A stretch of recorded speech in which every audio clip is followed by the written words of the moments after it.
Hello, welcome to Jason Cavness Experience. I'm your host, Jason Cavness. Our guest today is, I'll let him introduce himself. Hi, Jason, and hi, viewers. Great to be here. My name is Badri Narayanan Gopalakrishnan. So, I'm an economist, and I've been a consultant and advisor to many governments across the world and many international organizations and so on. I have my own consulting firm called Infinism Modeling, and we have teams across the world. And that's just a brief introduction about me. So first question, can you tell us like what you do for fun, how you take care of yourself? So I like to travel, and which you asked me what I do for fun, but what I travel a lot for work, and that also happens to be fun. So travel is one thing, and I love to read and I'm just curious about everything. So those are some stuff, and I like I like the Pacific Northwest region because it's a lot of nature here. So I like some hiking, trails, and so on. So these are some of the things I do for fun. So you've been to like over 40 countries, right? Yeah, And were those 40 countries all business, pleasure, combination? yeah. Almost 95% of these trips were business trips, but I combine business with pleasure. So if I go to a place, I don't just do my work and come back. I also don't like to just visit the touristy places, which is something I do from time to time. But Yeah. then I like to just do what the common people in that country do. So I take the metro, go to the markets there, Eat the local food. eat the local food. I have some diet constraints, but then I still, within the constraints, I do eat whatever I can. And I definitely like to get the local experience. So that's what I like to do when I travel. So what's the next country you're going to? Next country, not the new. I mean, I've been many. I'm from India. I'm going to India in the near future, and I also visit Saudi Arabia a lot of Middle Eastern countries a lot. But next new country would be Philippines. I've been to Southeast Asia, but not Philippines. I've done a lot of work in that region, but I've not visited them. So I'm excited about that. It may happen in a few months. So how does one become an economic person? So all of us are economists in one way or the other. We all make decisions. We all, we all. Some better than others. I think I have been. I think the people who have not done a PhD in economics are probably better economists than the people like me. But basically, the idea is like we all make decisions every day. We make a decision to purchase things, sell things, and even behavioral aspects. We make decisions. Even doesn't have to be just purchasing and selling. It can also be like what to study, what kind of career we should choose, and so on. So in everything there is economics. But to answer your question more formally, like I myself was not a very traditional.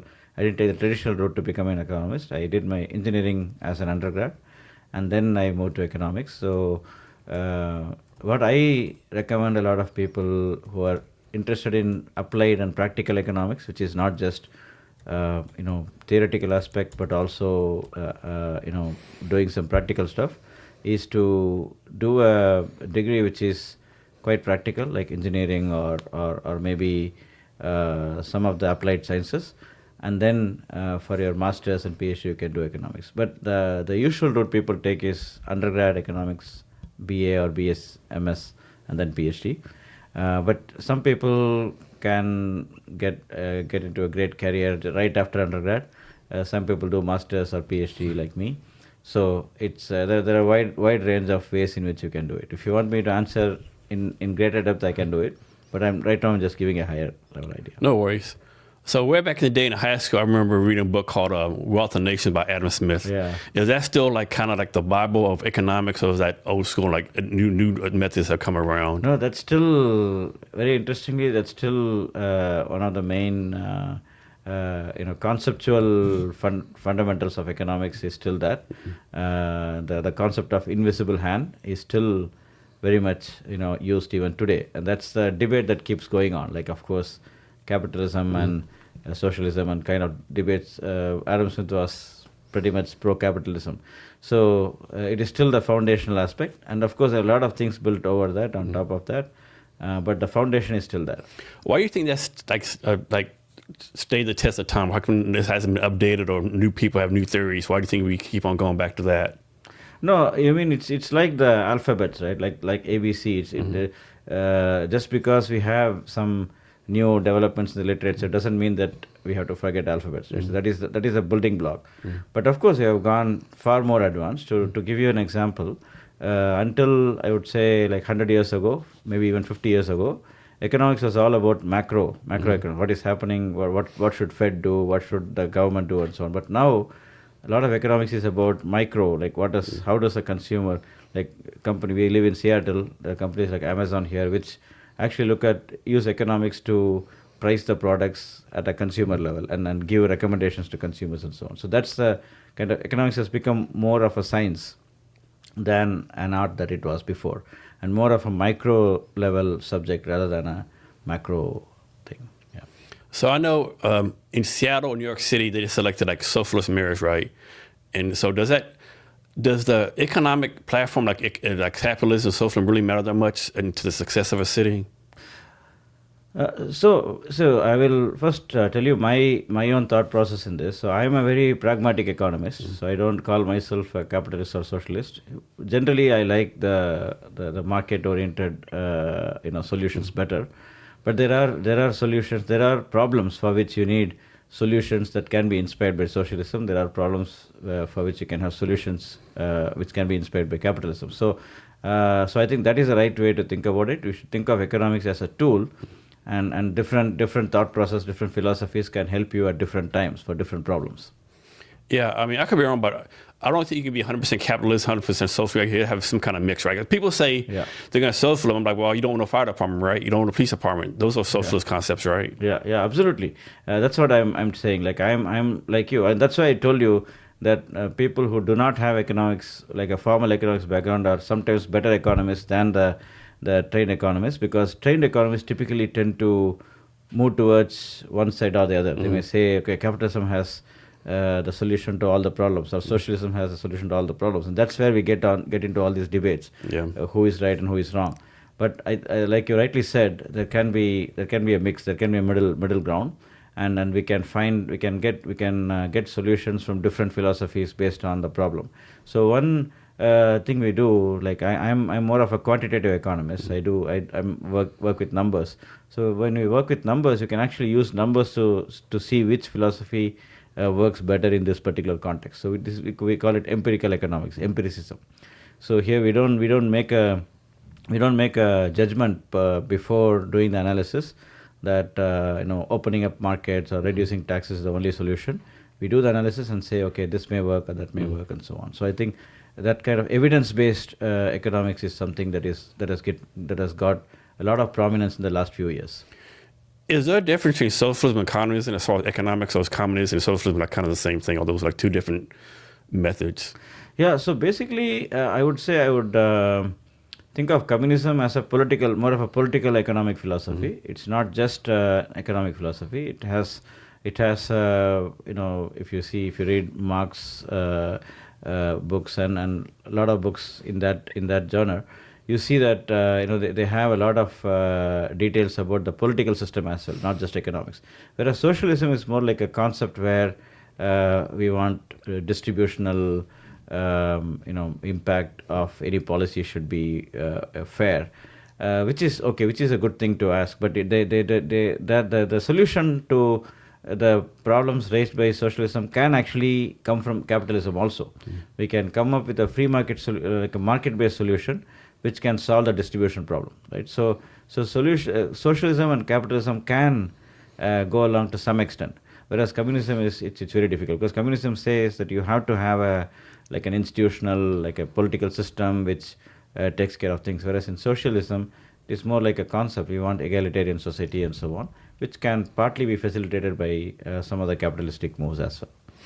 Has there ever been a time when a country switched from capitalism to socialism or socialism to capitalism in the past and did better or worse as far as economy? Yeah, a lot of countries actually. I would say some of the economists who got Nobel Prizes, and I was fortunate to be, when I was a grad student, I met a lot of Nobel laureates. We had a meeting with Nobel laureates. I met them. So a lot of them did their path-breaking work they did and got the Nobel Prize. because many of them came from the countries where which moved from like a free market economy to communism kind of economies, like the Central Asian, the Soviet region, and so on. So and the Jews also, like also the other kind of the fascism and so on. So all these different aspects. So these kind of changes, moving from a normal economic system to communism or fascism and so on, all these things have in the past led to really bad outcomes. On the other hand, I come from India, where India moved from what we used to call as a mixed economic system, like socialism and capitalism combined, to a more of a capitalism kind of system, which was in the 90s, early 90s, we made a move. Similarly, China made that move in the late 1970s. China, I think Vietnam did the same thing too, right? Vietnam, yeah. So all these countries, you can see that there is a lot of prosperity that has happened. But again, socialists have a point that the growth was slightly uneven. But to that, there is a lot of empirical evidence that suggests a lot of people were brought out of poverty in China and India. Millions of people were brought out of poverty because of this movement towards capitalism. So yeah, the short answer to your question is yes. When the system changes from capitalism to communism or vice versa, you can see some visible changes. But if you go to, let's say, Scandinavian countries, which have moved to an egalitarian society with some capitalism, there it's more about taxes. They tax a lot, and then the taxes are actually really well utilized. So there you have a different kind of system. It's like some people like them, some people hate them. Some people like them because everyone gets a lot of benefits in terms of standard of living, insurance, and so on. But then if you are a very competitive person and you want to like make millions and billions and so on, so for them, for you, that may not be the country, because it's for the same reason that they need an equal society, right? So there are a lot of different experiences we can learn from different countries. But generally, I can say, based on studying all these economies, that moving from a highly regulated kind of economy to a relatively more free market kind of economy has always been, at a macro level, at a high level, it has had positives. But if you go to a micro level, it has had some negatives too. Like the poorer people, some of the poorer people, who are smart, who are competitive, can go up. The poorer people who are not, getting into the competitive landscape, they go down. So that's why we say poorer keep growing poorer and richer keep growing richer. So the inequality keeps increasing. But that's where I think the Scandinavian countries, initially they grew with pure capitalism, and then they found this problem, and then they started doing this, what you call as redistribution. So make sure that the poorer are taken care of. So I think this is I would say the progression, like highly regulated to regulated, highly regulated to less regulated, and from less regulated to a sort of a movement towards an egalitarian society. So that's the progression I've seen that has worked in many countries.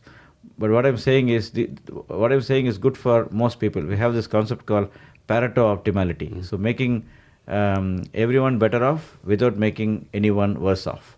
So from that perspective, this is kind of the progression. But there are a lot of ifs and buts and a lot of different contradictory statements that economists make. They disagree with each other and so on. But I'm just giving you a big picture. So let me actually take on this, right? So like in America, no one should pay taxes in America. But I think like in America, we would pay taxes if we could see it's going to something like these Scandinavian countries, they pay high tax, but they have free healthcare, free education. Yeah. You see stuff like here, like for example, New York City is raising taxes and they have like garbage everywhere, no snow removal, roads are horrible. Like I just think in America, we would pay taxes at a high rate if they could say, okay, this is a benefit, right? Yeah, I think that's a great point, actually. So if you, it's a great comparison. Whenever I go to the Scandinavian countries like Sweden or Norway, Denmark, and come back, I feel like, I've been to like a really highly developed country and I'm coming here, which is not so developed, mainly because of the public systems. The public systems are not so good to be diplomatic. The public toilets and even the education systems and so on, in healthcare systems, given the taxes that we pay. So what matters is how does the tax money get spent. So one of the things that in Indian government, when I was working there, one of the one of the asks from the top leadership was that whenever there is a new program that we are going to do, we'll make sure that we don't give additional budget for that. So we'll try to do it within the existing budget, and only if that program is successful, then we can start, rewarding it. So this kind of what we call as government efficiency, where I'm not talking about Doge per se, but generally, if the government expenditure is done properly, where this kind of public infrastructure is done properly, like some of the economists like Milton Friedman. So he used to talk about that. How do you? We are not saying that government should be zero. We're not saying that taxes should be zero. Taxes should be there. Government should use the taxes, but the spend. How do we spend is more important. You cannot just spend for expenses that don't matter. So we have to spend for things that are like the basics should be taken care of, and then you can spend on the fancy things. So now what happens is there is a tendency to spend on the things that are not fundamentally important, and so like a Scandinavian coming here gets disappointed because, I thought there'll be a good bus system, there'll be a good train system, there'll be a good public toilet. None of this is here. I mean, perfect or bad example is depending upon you, like the light rail here in Seattle, right? What was, I think the light rail of Bellevue was supposed to be finished like 5 years ago. Just not finished it, And I think in America, always said like all these public works projects is always overrun. Extra money, extra time, right? I don't think we ever finish on time. And do you think that is because like all our, like I said, is local governments, is like the local cities doing it versus like in China, the national government runs it, Vietnam national government, Yeah. Do you think that has something to do with it? Yeah, definitely. I think there is a lot of studies done on this called the cost of democracy. Right? The cost of democracy, cost of decentralization. So many times, there are disagreements. Like you build a road, and some people say we should build it, some people say we should not build it, and then the debate goes on forever. And then once the debate is done, when it comes to implementation, they say that there is a tender, and then and there are allegations there, So it just goes on and on and on. So this is something you don't see, like you rightly said, in countries like China, because in China. But then the problem is that there, like here, we have a lot of freedom. If you are building a road, my house is going to be destroyed. I need to be consulted, and if I say no, the road cannot be built. Whereas in China, I can just demolition go. So that's the benefit we have, and the cost is that things are slow. So definitely that's a problem. But I think we can, again, like I told you earlier, we can always find a middle ground where at least people can agree on things that are common sense. Like, okay, this is something we should definitely do. This road is definitely needed. Let's do something to do that. And if somebody has to be displaced, we'll compensate them, well. So these kind of things, the common sense solutions are needed. And many times what happens is the political system, things get politicized, and people may oppose something for the sake of opposing rather than what is really needed. So I think that happens, and because of the political affiliations and philosophies, people may disagree. The federal government may something, state government may something else, the local government may say something else. So there's a lot of these contradictions that lead to this kind of slow progress in things. But I think the fundamental issue is not even that. That is there definitely. Like you and I face this problem. Like I like public transport, but I'm forced to drive here because I live in a suburb and you live in a suburb. Coming here is difficult. But we would love to have a nice public transport, but that's not happening. There's a lot of debates happening on whether should the metro go this way or that way. So I think that's an issue. But I think the more fundamental issue is that this is the second thing, like building something and debating on how to build that or not. But the more fundamental thing is what is the list of things that are absolutely needed. Like I was giving you the example of public toilets, right? So those are the things. There is no debate. We have to just fix it, right? So then we come to these things where there are debates, and there we have to do some middle ground and accelerate things. One of the things that Indian government has been doing in the recent past, it has been somewhat successful, is to hold the officials accountable, the bureaucrats accountable. Like if a road is not built within like the stipulated time, they'll be asked like why didn't it happen, and they can be. There was even a discussion about giving them penalty, like the public officers should be penalized if they don't build something on time, unless they have reasons, which they always have. Yeah, they'll always come with some reasons. but yeah, but there are some like keeping the civil servants accountable, politicians accountable. So that can be one way to do this. They cannot just keep delaying things just because they have some political differences and so on. So I've never been to China. I had a friend went there recently. He told me he was there. There was like China had like public works project going on, and there's like a sign that says, this much money spent, and it broke it down like the net says like details, right? Like that would never happen in America, right? Because they'd be like, okay, this project cost $20 million, $5 million is wasted on bureaucrats, $3 million on this, right? If they did it, it would never be truthful, I don't think, right?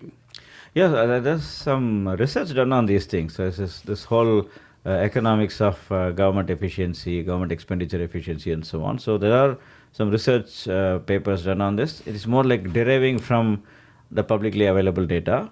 But yeah, like you rightly said, that level of scrutiny doesn't happen here. And more importantly, since you talked about China, I've been to China a few times in Shanghai. I went to Shanghai, and there what I heard was Shanghai city has a world-class research and education institution. It's called Shanghai University of International Business and Economics. It is actually run by the Shanghai Municipal Corporation. Can you imagine city of Seattle running a world-class university? So that's the kind. And when I inquired how did that happen, they said that every city mayor, like Shanghai city mayor, Beijing city, every mayor is like a investment business development officer. So they have competition. They have to bring. They have targets. They have to bring in so much investments. They have to develop so much industries there and so on. If they don't do that, they can be fired. Their salaries can be reduced. So they have that level of. The mayors had that level of accountability in the past and even now. So that we don't see that here. Here the local governments are neither so empowered nor so held accountable. Not so much held so much accountable. Yeah. One thing interesting, like last year I was in Vietnam. It was like a couple of days TikTok got canceled, and a lot of Americans went to the Chinese social media called Red Note, right? And like so, Chinese people was talking to Americans, and Americans were like, "Oh my goodness!" Like I was told a lie, right? I thought China was a third world country. Like, no, we are American third world country. Like, and like China taught all the nice buildings, like the infrastructure, and America like, what the hell? Like, I have potholes everywhere. You have like super highways, right? And of course, I was telling people like, you have to keep it in mind, like they're not going to show the bad stuff. Every country has bad stuff, right? Yeah. But this like the disconnect between what's in China and Vietnam and Southeast Asia, right? Versus what we have over here. Yeah, I agree with you that they show the good things, but then. You just see, you go to the heart of New York City and go to the heart of Shanghai, or go to, like, compare apples with apples. We don't have to compare rural China with rural America, right? We can compare we can compare that, and we can compare. So then, even then you see a day and night difference. You see that, like when I was in Shanghai, I was actually worried about this. I'm talking about like long time ago, like 12 years ago. And I was worried about, I don't know the language, I don't know anything about the culture there, so I was worried how am I going to, I took the metro. As I told you, wherever I go, I take the metro. And I was actually worried whether I'll be lost or how is it going to help. But everything was very easy. Like, first of all, there was English signs everywhere, and it was very, very logical, and things were so well planned. So I had to go from this point to that point. I didn't even need any language. I could just see the metro, the metro map, and I could figure out how to go. So it was so nicely done, and I think that you don't see here. I mean, New York City, of course, metro system is very efficient. Washington DC, these are great, but then the feel the feel of it is very different. If you go in China, you feel like you're, like you rightly said, you look like you're actually in a first world country. You come here, it's not like that. It's partly, I would say, one like important thing we should say is that, to be fair to the American policymakers, we developed this country many years ago, many decades ago, right? It's a what we call as this leapfrogging issue, right? These guys developed China, India. They developed recent years, in the recent decades. So when they started, the technology was advanced, so they could leapfrog. Whereas we established our stuff long time ago, and it's difficult to change things once. We call this technology lock-in. Once you have a technology established, it's difficult to change it. That is another issue. But yeah, I agree with you broadly that things are so better organized there. It's something too, like it's like other countries, they have like this long-term plan, a 5-year, 20-year plan. In America, it's like we're like the next quarter, right? What's happening the next 3 months? What happened the next midterm election, right? and we're so short-term, like short-term planning, like we don't even think about long-term planning, right? Where other countries like more long-term planning. Yeah, that is one of the points. Like, even if you forget about China, think about even a country like Japan, which is a vibrant democracy. So they also think very long term, and I was there like in September last year, and they think long term, and they are really the systems are so, I would say, foolproof and leakage proof. So everything is they are so much like kind of addicted to structure and predictability and so on. So you cannot have anything unforeseen there. The society and everything is developed like that. So they are also the businesses there. They don't say how many years are you in the business. They say how many decades or how many centuries. Yeah. So and then if again you go to China, China has its 5-year plans and so on. Which I don't. I think I agree with you that these things are important, but I also think too much centralization is also not good. In China, we begin to see that there is a lot of tensions happening. The cities and the provinces and in the localized areas, they think that the federal government is intervening in their matters so much and so on. So planning as a concept is like very centralized, right? I'm sitting in Beijing and saying that what every other part of China should do, every other industry should do. That's like too much micromanagement. Yeah, And or India, in the States, like one representative from like North Dakota can stop everything. yeah. But what I'm saying is that is our empowerment. That's the way we are. Like this country is great. That's why America is great, right? So we have that kind of some kind of equality. It doesn't mean that being North Dakota, you cannot raise your voice less than New York or something, right? So we have the equal representation, you have the flexibility, you have, but then that comes with a cost. So, but what I'm saying is we don't have to even compare with China. Let's compare with other democracies like Japan, right? Yeah. And Japan is highly successful. And how did that happen? It's a combination of policies and the people also. Like the government was able to incentivize people to do the right things, and the people also did that. And the government's focus was on infrastructure development, on the right policies, incentives, and so on. And the industries took the. We also did that. We of course we have the largest industry. We have all the innovation happening here. But I think what I'm thinking is in the last, I would say, 2-3 decades, we kind of lost track in terms of policies. The policies have been swinging this side and that side. So we are not finding the middle ground. So until like 30-40 years ago, we found the middle ground. We were going in the right direction. But then we also one other thing we have kind of lost the plot is like the other country. We have been assuming that the world is static. The world is evolving, and other countries have done way more than what we are doing before. And it's similar to India also. India has been growing fast, but then India and China were the same state in the 1970s and 80s, but China has gone like this, and India is growing like this, and that's partly because of democracy. India and US are very similar, but the good thing about US is a lot of these things have been debated, done and dusted like 100 years ago, but in countries like India, they're still happening. So I think, I would say that it's not all bad. I think when we compare with China, we are still better in terms of the individual freedom and those kind of things. But I think we can do better. Maybe our role model could be like Japan or Scandinavian countries and so on. Let me ask you this, right? So like we went to war, Iraq, Afghanistan, spent trillions of dollars. So instead of investing in infrastructure in the country, we went to 2 wars. And some people would say these countries are better economically than us because like we pretty much protect, like we invest defense dollars in protecting Europe, Japan, Korea. Do you think that has anything to do with it? Like we have the naval sea lanes we protect, and like we spend all the money doing that instead of investing in America. Where these other countries like Japan, okay, I don't have to spend so much on defense. I can like invest in like infrastructure and like technology and stuff. That's a great point actually, and that's a valid point that is raised by many even politicians.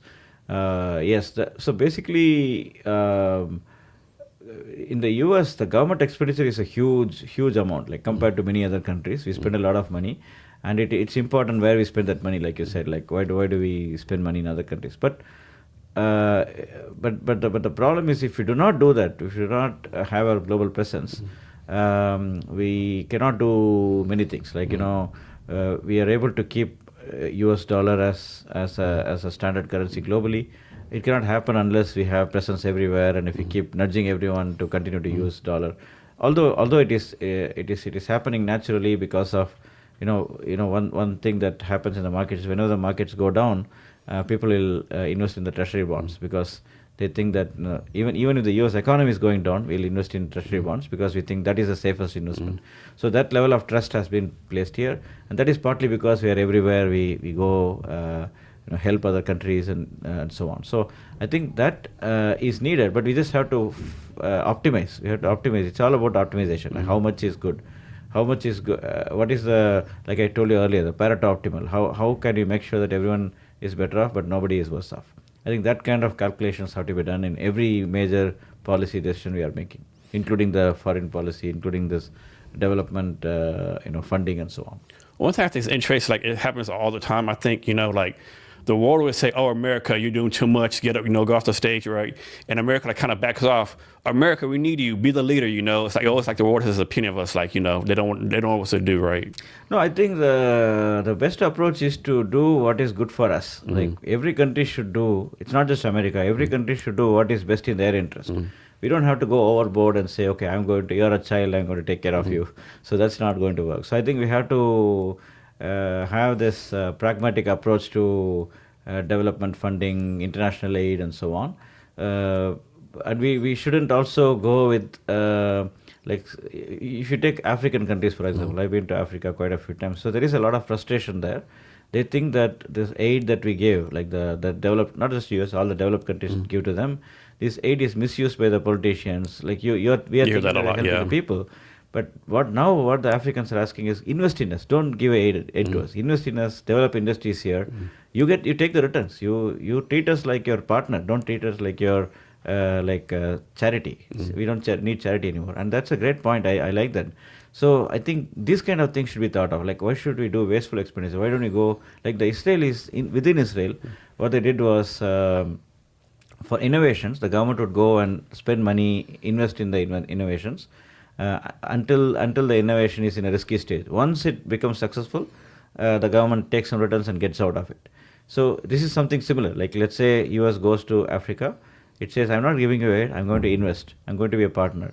Once you are successful, I'll take some returns and exit." So I think that kind of approach would be a lot better than just going the traditional way of shelling out money and without any accountability. Doesn't Africa actually have more natural resources than any other continent in the world? Yeah, that's the point actually. That's the point. They're saying that we have natural resources. We don't know how to use them. We don't know how to mine them, how to do the processing. Many times they export the raw materials and then they import the finished products. Why don't you guys come and invest here? We have human resources, develop our human resources, invest here and use our resources, do something and export to yourself. So that's what they're saying. Like it's not only us, even the Europeans. The Europeans, for example, they have so much of this environmental regulations, which are good. Many of them are good, but some of them are really crazy. So they say that, for example, the chocolates, the cocoa comes from some of the African countries, and then they have a lot of standards for them, and then they then make chocolates and export back to them. So one of the African countries, I think it's Burkina Faso, I forgot which one. The president said, "I'm not going to export cocoa anymore. I'm going to develop my chocolate factories here. I'm going to develop my brands. Enough of Europe." So now that kind of frustration is happening there. Now, if we take advantage of that and we go and invest there, be partners with them, that's a way better, because like you rightly said, they're very rich in natural resources, critical minerals, which is going to be needed for the future with the AI, with all the developers that we are looking at. Even green transition. For green transition, you need a lot of critical minerals for renewables. Can you explain this? Like I know, like I could be wrong about this, but I think Nigeria has all this oil. Nigerians make all of money, off oil. But the standard of living in Nigeria has been the same. Like the GDP hasn't increased. Yes. Is this corruption or just what do you think it is? Yeah, it's a combination. Corruption for sure. That is there in many of the developing countries. Secondly, it is not, to some extent, there is some, this colonial things are also happening, right? Neo-colonialism, right? So some of the developed countries, maybe to some extent US also, but more the European countries, they would go and make sure that the oil is extracted and then exported. So no value addition happens, right? And even the profits from that is divided between the foreign companies who are there and the politicians. It doesn't reach the common people, right? So that is one of the main issues. So if you take the Middle Eastern countries where I work a lot with, there the things have been quite fair because they first of all they made a lot of money, and the money was also distributed to the population, and they are also now they know now that in the future the fossil fuels may not be there, so they are also diversifying the economy. They take all the money they got in the oil, they're investing in AI, they're investing in other things in a big way. Saudi Arabia, UAE, all these countries. So that kind of leadership vision is not there in African countries. But now, fortunately, that is coming up. I was in Rwanda recently. They have a great leader. And Uganda. Many of these countries are now, for them, the first thing they need is stability, law and order. That is coming up in many countries, except Sudan and some other countries are still suffering. But broadly speaking, there is more stability, and they also have a African Continental Free Trade Agreement where they are all collaborating now together. They are developing supply chains among themselves. So these are all positive signs that in the future they will do good, because I think that is important for the entire world. We need a more successful Africa, because now in the 19th century we were the agricultural powerhouse. In the 20th century we were the manufacturing powerhouse. Once we became richer, the US and the European countries became richer, our workers cannot work at the competitive wages, so we started importing from India and China, and now India and China are also becoming more and more prosperous. Now many of the factories are moving to poorer countries like Bangladesh, Vietnam, but now they are also moving to Africa. But now if Africa is going to build the momentum and continue this, it's good for the entire world, because who is going to manufacture? Somebody has to manufacture. Yeah. Particularly the cheaper things, the high-end things we can manufacture, like aircrafts we can continue to manufacture. But what about the shirts and pants and like things like that? So those ultimately Africa is going to be the manufacturing powerhouse of the cheaper goods, which is needed for the entire world. So in the interest of the world, we need a more successful Africa, and I see a lot of signs in that is happening now. And our approach should change. We should not just aid them, but we should collaborate with them. We should build partnerships there. We should build industries there, and so on. So in the 90s, Rwanda had a horrific genocide there. How's Rwanda doing now? Have they been able to overcome that? How's Rwanda doing as a country right now? Rwanda is a very upcoming country. The leadership is really strong there, and they have a focus on green and digital Rwanda. They even have a they're informally called like the Europe of Africa. So, and I was in Kigali, and it's quite green and nice, and I would say technologies are also they are doing a lot of digital stuff, and they're also learning from the other developing countries. Like India is also supporting them, China is supporting them, and of course they always have good relationship with the US and European countries. So they're also doing a lot of technology transfer from the richer and better countries, and they are developing. They also have a vision for the future. That's very important. Like I worked on vision for many countries, so that's very. So you need to the top leadership should have a clear vision. Planning is different. Planning is like centralizing everything, but vision is like where should we be in 20 years, 10 years. Yeah. So they have that vision there, and they're increasingly. It's very clean now. In fact, I was walking on the street, and there was somebody who literally came to me and got I had this water bottle. I was looking for a trash, and she came and got it from me. Yeah. And so it's like very clean and very green, and digital economy is also expanding there. So it's very upcoming. So like you rightly said, genocide was a problem. They had all these big problems before, and now they are very united, and they are focusing on economic prosperity. So, but I told you the good things, but the bad things are still, they don't have the scale. It's a small country. They don't have scale, and the human resources are still not very good. Like they're cheap, but they're actually they don't have the quality. They don't have the skills. So that's something they need to work on. And it's not just, I mean, in some countries, strong leadership with good policies would work. In some countries, it may not work because the people also have to cooperate. So I think there is a bit of difficulty there. I see every country has all kinds of people, but I see when I interacted with the people there, I felt like there is a gap there. So they need to really speed up the skill development aspect. So I think I could be wrong, but I think 100 years ago, the U.S. dollar was backed by the gold standard, right? And then I think President Wilson got rid of it. I'm not sure. Yeah. Should we go back to the gold standard? Was that better, or what's your take on all that? So that's a very interesting question. So gold standard definitely was, that would be the continuity to the ancient times, right? In the ancient times in India and the Middle East and Africa, even in Europe, the coins were all based on the actual value of the coin, right? So that way, then we went to this gold standard where we had the backing. But after we got out of the gold standard, it has been mostly based on the trust we place on a currency, right? The trust we place on the US dollar is way more important than how much physical assets are backing that, right? So that has worked out well for us for the past, I would say, like 5 decades or so, 4 decades, 5 decades.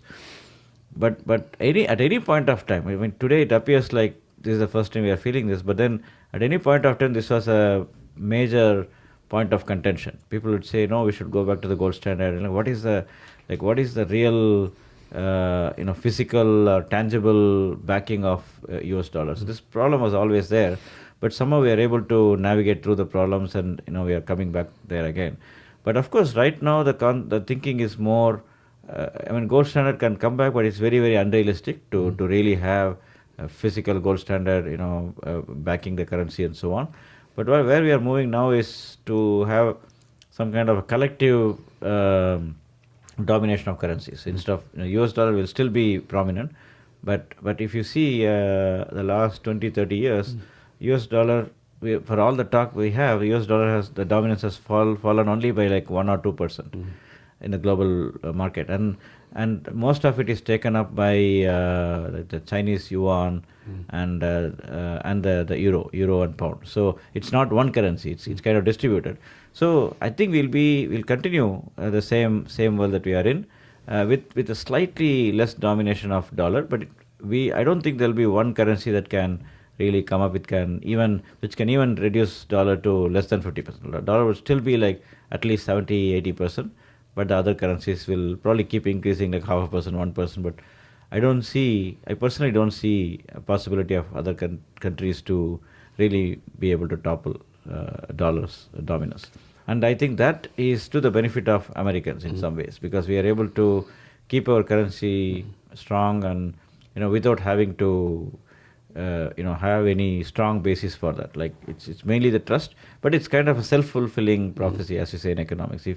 Since people think that US is a trustworthy country, it will never fail. We also don't fail. So it's like a virtual cycle that is self-prediction, self-fulfilling prophecy. Yeah. So I know a lot of people talk all the time here in the news. China owns like trillions of dollars US debt. Yeah. Is that really a bad thing for all this debt, or were they ever think they ever call it in on us and we wouldn't be able to pay, or just like part of the system? Yeah, no, it's basically like a really nice way of it's a practical example of this checkmate in chess, right? So because of this extreme dependence that China and US have on each other, we would never wage a war on China. We would never do something that will really topple Chinese. And it is good for the humanity as a whole, because we need that kind of dependence between large economies, so that we never. That's why we although we keep talking about war, there are wars happening here and there, but we never talk about the real third world war coming, right? Because we are all the countries are so dependent on each other. China, US is an extreme example, but the same way, this economic dependence, the financial dependence, because Chinese won't do anything that would harm US in a big way, because their treasury bonds are here, and we won't harm China because they will sell off all our bonds. So it's like a delicate balance, which is good, like house of cards, but that is all the more reason why we need world peace. Like world peace is needed because the economic existence of countries depend on that. So it's almost like an economic mutual assured destruction, Yeah, exactly. Yeah, like when it comes to nuclear bomb, like India, Pakistan, China, they have this policy that no first use. Yeah. So no first use. The same way, no country would first act in a big way to demolish other countries' economy. Right? We'll have a lot of talks. We'll have a lot of all this trade tariffs and so on. They're only going to change things slightly. They're not going to move the needle in a big way. It's not going to destroy Chinese economy or so on. So all this is like a little bit of fights here and there, but it's not going to. We don't. It's in our interest not to mess up the other economies too much. So you always show in the news like America's in debt, China's in debt, every country in the world's in debt. Like, first of all, who's everyone in debt to, right? Is this a combination of contracts, whatever? And what happens when someone say, you know what, let's go back to zero, cancel all debts, or will that like kind of like mess up the whole economic situation? I think we are actually, the debt is to the future generations, right? So that you can think of it that way. Like we are indebted to our future generations. So that nobody is going to ever pay this debt, but it's going to keep accumulating towards the future generation. So we are only talking about the debt service payments, like the interest payments and so on. So that will stay. So that's a broad thing. But many people have tried to do what you said, like what you're saying is it can be like a practical exercise where you just pay off all the debt somehow, and then like in personal life we do, like we try to pay off the mortgage so that I can be debt free. But at a national level, it's very difficult. And there is this new type of economics that came, which was very radical. Modern monetarist economics, or new monetary economics, NMT or something. I forgot the exact acronym, but they said that they went to the other extreme. They said these things don't matter at all for a large economy. For small economies, these things matter, like the debt and so on. These things, but for a large economy, debt doesn't matter. Like we just keep printing money and we'll be okay. So that's an extreme approach, which is, I wouldn't agree with that completely, but it's partly true. As long as we can maintain our trustworthiness, and as a successful economy, industrial economy, and keep growing and so on, debt is not a major issue. But yes, whatever we can within our means to reduce the debt, we have to do. All the countries have to do it. But what I'm saying is it's not practically feasible. Like everyone is, it's comfortable for us to let our children and grandchildren pay it. let them figure it out in the future. Somebody is going to figure out at some point of time. Yeah. So when President Trump took office, he had all these tariffs, right? And it seemed like there was hopefully they had a plan, but it's like the House of Scouts, like 50% here, 80% here, like, and of course recently Supreme Court kind of shut it down, right? All these tariffs, all this House of Scouts, how did that like shock the world economy, or like, and tariffs on tariff like actually kind of like anti-free market? Yeah, definitely. I mean, I won't take any political sides here, but basically, from a pure economic point of view, I would say that tariffs wouldn't have existed if they didn't have any value, right? Tariffs are a reality, right? They are needed in certain cases, right? But then how much, like optimal, there is a theory called optimal tariff theory. So there is like how much tariff is good, how much tariff is bad. So that is something we have to think about. But let me talk about the positives and negatives. First, let me talk about the positives. Why do we need tariffs? Maybe because I have some. So if you keep reducing the tariffs, of course the prices are going to go down and the consumers are going to buy. But where will the consumers make money from? Where will they earn from? So they need some local industries which should stay. So that is why tariffs are needed. So tariffs, if the percentage difference between the foreign prices and the local prices are like 20%, okay, keep a 20% tariff so the local industries can thrive. And of course, there can be consumer movements also, like buy local, buy American, and so on.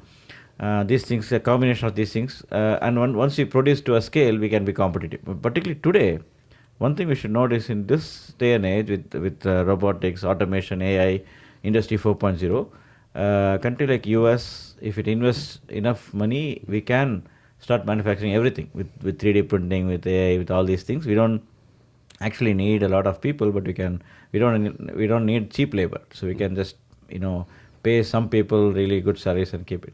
So that is one of the thought process. You keep that buffer, so that the buffer is in terms of price is the tariffs, and then you can let the domestic industry grow. That is true. That can be true in certain contexts. Like I told you in the beginning of our discussion, this kind of philosophy can apply to certain sectors with respect to certain countries maybe, but not all the time. But what is typically universally true would be that ultimately raising those tariffs is going to hit the consumers, and then the consumers are going to pay a lot of it. Of course, there is a debate whether who pays for it. Maybe the exporters are going to pay, consumers are going to pay. I don't want to get into the details, but definitely at least some part of it the consumers are going to pay and the producers are going to pay. So to that extent, there is going to be some loss. But then we are so dependent on imports that the current administration's thought process was in a way right, because even after increasing those tariffs, our imports didn't go down so much. So the tariff revenue increased a lot. So higher tariffs, same imports, so the revenue increased a lot. But now the question is, what do we do with the revenue? Do you compensate the people who paid so much prices, or like with the Supreme Court's ruling now, everything is gone now? So what do we do with that? So we don't know. But what I'm saying, the short answer to your question is that the tariffs are good and bad. We have to pick and choose. We can pick and choose where do we raise tariffs, where do we keep the tariffs low. So, for example, if you want to develop in Washington State, aerospace is a big industry. If you want to develop aerospace industry further, do we have to increase tariffs? Maybe in all the aerospace products? Yes or no? Maybe yes, if we want to avoid importing Airbus aeroplanes to the US, then you can raise the tariffs of fully built aeroplanes, right? But if you are increasing tariffs also on the nuts and bolts and the components in aerospace, that may hurt the local industry to develop aerospace. Because let's say there is a new small business starting to produce some of the components, and they say that they need some components to make their components, and that components they are importing from other countries, they would be affected. So we actually did a study on this particular aspect, aerospace industry in Washington State, how would it be benefited or affected by tariffs. But net it is a loss, because not only from the consumer point of view, even from a producer point of view, we are thinking that we are helping the local producers, but they also may be hurt, because they also, even to produce something here, you want to import something from other countries, and then you have to pay those tariffs.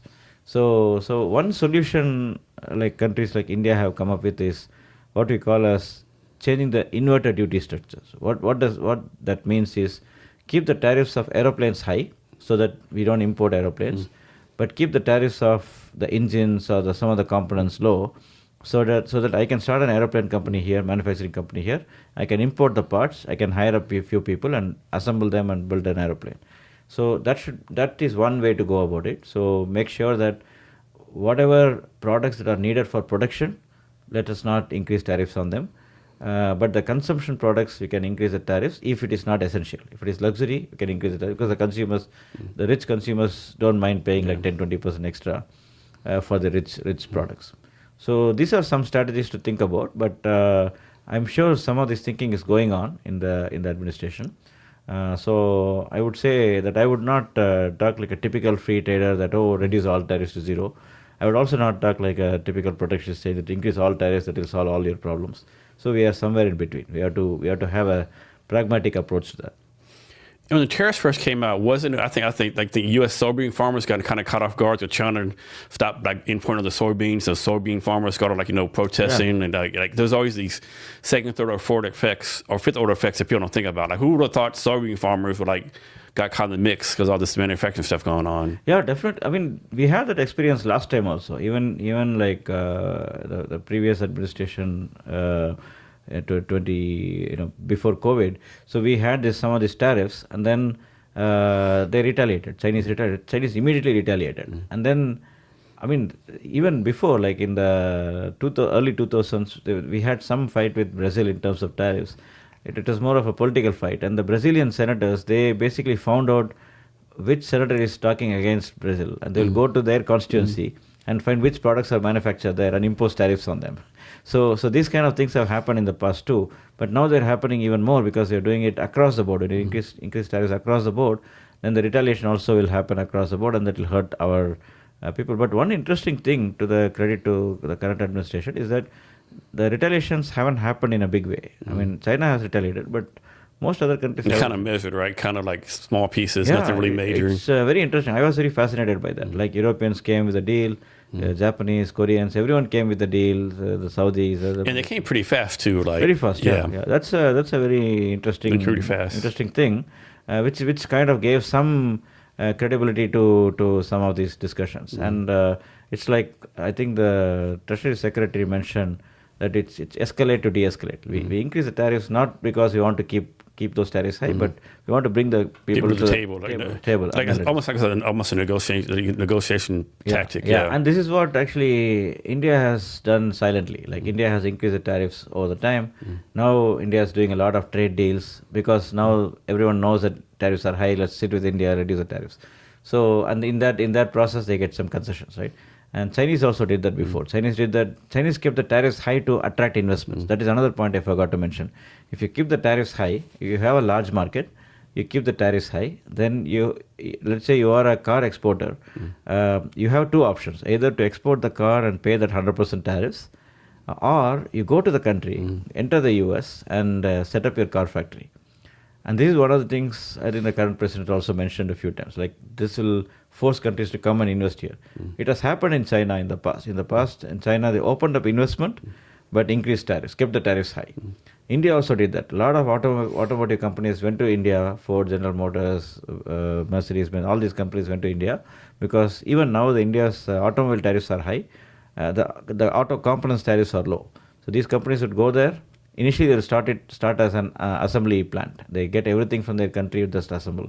And then over time, they'll feel that, oh, there is good workforce there is good ecosystem there. Then they keep developing it. And then the whole industry develops there. So this is what happened in India and in China. And here there is a similar thought process. Why don't we do the same thing? In economics, we call it tariff jumping investments. Can we have investments? The precondition is that you have a huge market, domestic market, and then you have those high tariffs, and then you have enough ecosystem, enough human resource ecosystem. And US has had that in a great history of manufacturing. So US is not like some of the African or the Middle Eastern countries which have only done a few things. US has done everything. So we have the capabilities, we have the research and development and everything. So that is one thought process. I don't think that has been so successful, like bringing in new investments, but it's definitely happening. So we're not. I don't think we're bringing a lot of new foreign investments. There are deals, but I don't know when that will realize. But there is definitely more domestic investments happening because many companies are thinking that okay, there is a broader, beyond all the numbers, beyond the tariffs and the numbers and so on. There is a broader acceptance that US is going to manufacture. So let's be part of the journey. Let's be part of the manufacturing journey. So that has been one positive coming out of all this chaos. But the biggest problem is that this going up and down, this uncertainty may hurt the investment. Like investors hate uncertainty. So that's a downside. But I'm hoping that all this will get settled down in a few months or so, and then there is some certainty, and then investors are continuing to come here. So how does this work, right? Because I read this in the news, or at least I think I did, where India was buying a lot of gas and energy from Russia, right? Yeah. United States came in and kind of pressure India to cut that down, right? Like, is the U.S. economy that powerful? They can just like pressure people to do stuff, or is there some kind of balance negotiation going on? Like, how does that work? So I think that is more like again in India, the decisions on buying oil it's not made by the national government, right? It's a free market economy too, just like US. So the private sector is going to import, and the government doesn't want to impose sanctions on companies like what US is doing, right? So as far as I know, as far as we can see in the public news and numbers and so on, India has not taken any policy measures to reduce dependence on Russia. Because India is saying that everyone is buying from Russia. Why should we be the only ones not doing that? Even US is buying certain things from Russia. Even Europeans are doing that, and that's why Europeans did not talk about it. They said, okay, you guys buy, we buy. Let's keep it silent. But then US, when this narrative started, India kept saying that no, why only us? We'll not do anything. But I think the market signals led to that reduction. Like some of the largest companies in India who are buying oil from Russia, they thought it's risky to continue buying oil from it. It's more like a market signaling that okay, if we keep doing this, we want to do business with the US. If we keep importing this, we'll suffer. So that's how it reduced. It is true that it has come down a little bit, but it is not because of any government policy. So government has been silent because government wants good relations with the US, and they want the deal. Deal was announced also, but I don't think they did anything substantial to explicitly have a policy measure to reduce dependence on Russia. Yeah. So what is the economic trade relationship like between India and the United States? It's pretty robust, pretty good, pretty friendly? Yeah, it's pretty friendly. It is, like we talked about earlier, it's a long-term thing. It's not both the Indian and the US exporters and importers, they think of the current happenings as a fluctuation for some time, but they're volatility, but they're thinking that the long term is still good. Because there's so much dependence between the both the countries. I don't have the numbers off my head, but definitely both countries are each other's in the top 10, I'm sure. So top 10 exporter importer for both. So it's important to continue the relationship. But definitely I know from in India, many exporters suffered a lot, particularly the textiles, apparel, shrimp, these kind of sectors, they suffered a lot because of these tariffs. And the government tried to, that's why the government was doing other deals, like the European deal happened. So because the government wants to find other markets, like these are all, again, India is a democracy, all these people are part of the vote base, they don't want anyone to lose. So they started opening doors in other countries, not to tell US, not to like flex muscles with the US saying that, oh, we have other players, but to genuinely look for alternative destinations. But at the same time, India was continuing to engage. India and US were continuing to engage. They are still continuing to engage. And the tariffs are really bad. That 50%, including the Russia, it was really bad. But now that the deal has been announced, but after that the Supreme Court decision has been come. So we don't know what exactly is there. If the Supreme Court decision stays and the tariffs are like, and then the administration has announced this 15% tariffs, then at least India won't be discriminated. All countries will be the same. So then Indian exporters are going to face the same thing that other exporters are facing. But if the deal is somehow becoming more prominent than the other things, then India can be at a slight advantage compared to others.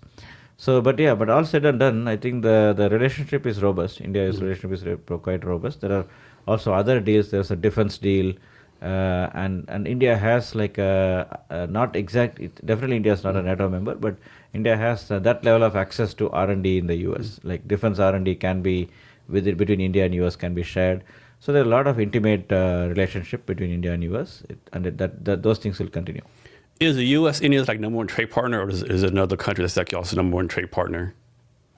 India. I think India is. U.S. is probably in the top, definitely top 3. I don't know whether it's number 1 off the head. I don't remember, but maybe as a single country, I think U.S. must be number 1 because we typically think of EU as one block. Yeah. But EU is 27 countries. Yeah, people forget that, don't they? Yeah. Yeah. So generally, I think I'm almost sure that U.S. is the number 1. Because China is also pretty big for India, but US could be number 1. Yeah. And people often talk about the U.S. trade deficit, right? Like we import all this extra stuff and we don't really export. Does that really matter to our economy, trade deficits? No, actually, my opinion, deficits don't matter. I'll give you one example. Let's say let's say you have a $1 billion trade deficit, and that is because you're exporting $99 billion and importing $100 billion. Now, there can be another situation where you have the same, maybe you have $1.5 billion trade deficit, but then you're exporting $1 trillion and importing maybe slightly less, right? So which one would you prefer? Would you like a situation where you have $1 billion trade deficit and 199, or the other one, trillion? I would go for the other one, right? So higher trade deficit actually doesn't matter. Like if you have higher trade deficit, but then that is coming from a larger volume, it's actually good. You're exporting $1 trillion is more important than exporting like 100 billion. More useful for the economy than the other one. So I always think of trade deficit I take it with a pinch of salt. It is an important measure. We have to look at it. But we should not make decisions only based on that. We have to look at other things and trade deficit. So if, for example, imports are destroying our industries, GDP, and so on, and then the trade deficit is part of the story, then yes, we can do it. But then if we are benefiting from it, why not continue that? So in a way, it is like, if you think about it as an individual, let's say you and I are individuals. You are United States. I'm India. So you are there. You're sitting there, and you don't have to make your food. You're buying it from others. You don't have to make your cars. Somebody is doing it for you. All you do is you're giving some advice to the others. That is services. Right? You're doing some services, and then you are making that. That is enough for you to do this. So in a way, that's a good thing. But I also understand why people are worried about trade deficit, and that is because what is what is the modus operandi of making the money to pay for those imports, right? So I understand that viewpoint. I understand that you need to do that, but I think we should not be obsessed with it. We should not be obsessed just with trade deficit. We have to think about the many other metrics. There are many other indicators you have to look at, and then make a decision. So, what's something about India that you wish more Americans knew about? Something. Okay. Can you repeat the Like, what's something about the country India that you wish more Americans knew? More Americans knew, Yeah. should know. Or, Yeah. Okay. Yeah. Actually, one of my friends told me, and I agree with him, is that India and US, despite so many differences, they are very similar in that both are democracies. The media is quite free, and it's pretty much like a free market kind of economy. So these are all like common things. But of course, India is an ancient civilization. Right? It has roots from thousands of years ago. Although it existed as different different countries before, and then at different points of time, it had the number of what we call as states today in India were integrated, was different at different points, right? But there was some kind of a continuum in terms of belief systems, in terms of habits, and so on, and that continues till date. And it's very diverse country, as that is also something many of us Is it like know. like hundreds of languages and dialects? Yeah. Actually, there are. I would say there are actually even thousands of languages, because there are tribal languages which I cannot even give you a list of them. I don't even know that. But the government has recognized around I think 20 or 24, I forgot, languages as official languages, or it is 16. I don't know. I keep forgetting. But a bunch of languages are official languages. These languages are they have an ancient history. Each of them has an ancient history. Some of the languages can be as different as Spanish and Portuguese, and some of the languages can be as different as I would say Chinese and Greek. Right? So like the language I speak, which is Tamil, which is very different from our prominent language Hindi. The language that is spoken by close to 50% of the population is Hindi, and that is very different from my native language. But I can speak both. But that's only because I had interest. I learned both and so on. But otherwise, many people in my state cannot actually speak Hindi. So one other interesting fun fact is, two Indians from different states, if they're educated, the easiest language they can converse in is English. And if they're not so educated, it's very difficult, because Hindi, like somebody from my state, if you take a very like a less educated person from my state, the only language he could speak is Tamil. He cannot converse with a North Indian easily. So there are all these, like you rightly said, the diversity there. And actually, because of this, India did not recognize one language as an official language for the entire country. That's why they had the 16 or 20 languages I told you. So, and this is a very sensitive issue. Like in my home state, some other states, they cannot. If you tell them that Hindi is the official language there, there can be a revolt. So it's very important point. So that is one aspect, and also in terms of economic aspects, it's growing very fast. It has been growing 6 to 7% consistently every year, the real GDP. And there is also, the last few years, one thing that many people may not realize is that India has made a lot of progress in digital public infrastructure, which is basically all about being able to pay. Here, of course, we have Apple Pay, but there are many other ways of paying, just with a QR code and things like that. which existed even like 7-8 years ago. So even before Apple Pay became prominent. So and that's very empowering. People can, even people, the street vendors and the really poor people, they would use that, and many of them are migrant laborers. So let's say a taxi driver in one city, like we have auto rickshaws there. A driver I met one guy in New Delhi, and he asked me to pay using the app, the one of the what we call as UPI, and this one of this digital public infrastructure thing. And I didn't have that account set up for me then, because I live here, so I was just visiting.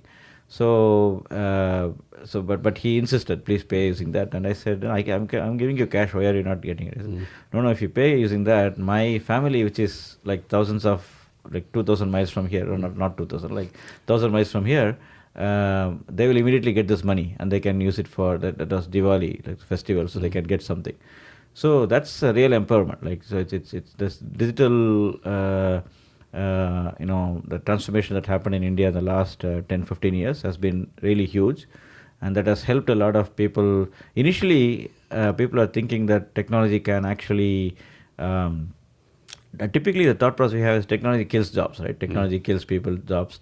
But then in India, the thought process was a little different. Why don't we use technology for empowerment, for upliftment of people? And that actually worked quite well. And also even the government subsidies had a lot of leakages. They would not reach the right people. There'll be corruption. People would take away things in the middle. But now a lot of the subsidies are directly going to people, like the welfare schemes and so on. They are now way better. So I think that is another interesting thing that many Americans may not know about India. And of course, many Americans know about India's religious tradition, the civilizational things, yoga, meditation. These things are well known. So yeah, these are some things I can think of. But maybe if you ask more, I can remember more stuff. Okay. Yeah. So you've published a lot of books. You've done a lot of research papers. Can you talk the process, like how do you decide what to write about, and like how's that work? Yeah, it's a great question actually. So first, let me talk about the process in general, like what like a typical researcher does. So you can classify these books and papers and reports into two broad types. One could be purely academic and technical. So where it will be like a very small change to an existing methodology, right? So it's not something that I would be able to explain in the podcast, right? So it will be like very, very technical, very specific thing. And then there are other papers which are more like they can have a major tangible impact and tangible implication. So many of the researchers, when they start their career, they would usually do the first kind of research, which only the other economists would understand. Or I'm talking about researchers in general. If you're a physicist, only a physicist can understand what you do. But then over time, what a lot of people do is start writing, not everyone, but I would say maybe like a quarter of really accomplished researchers, what they do is they try to reach to the common people. Okay, I've done a lot of technical stuff, but let me take it to the common people. Right? Whether it's economics or physics or chemistry, whatever you do, you can say, hey, this laptop that you have, these are things that exist there, and some of the research I did led to this particular thing, right? So so those are the different ways. If you are looking for as a researcher, as a PhD, if you want to publish something, that is like a very typical kind of rigorous process. You first have to write your paper. You start with an objective. I want to address this particular question. It has to be super specialized and super specific, and then you have to go and look for data. How will you answer the question, and how will you, first of all, the question has to be very interesting. Nobody must have very interesting from an academic point of view, not necessarily practical point of view. Nobody has done this before. It's really unique. And then come up with those pointers why it is unique, and then go to the literature. What has others done? What have others done, and what is needed to be done? What is the gap? and then come to the data, and then come to some modeling methodology, and then you go to results and conclusions. So this is a typical approach, and then it's usually like 10 pages or so, a typical academic research paper, 10 pages, 20 pages. And then you submit to a journal, and the journal what it would do is, some journals charge money, some journals are free. I as a principal, I only submit to journals that are free, because I'm putting in so much hard work, I shouldn't pay for it. So I do that. And then the journals would have reviewers who are people like us, other researchers. They would see, some journals would call it double blind, like I don't know who is reviewing, and the reviewers doesn't know whose paper it is. And some journals are like, they know who is reviewing. So they will review, they'll have a few months time to review it and give comments, and then the comments come back, and then you improvise it. So this process, and then finally it gets published. This process is like anywhere between 3 months and 3 years, or even more. So it has taken, I'm taking my own experience. Like I've published some papers in 3 months, some papers in 3 years.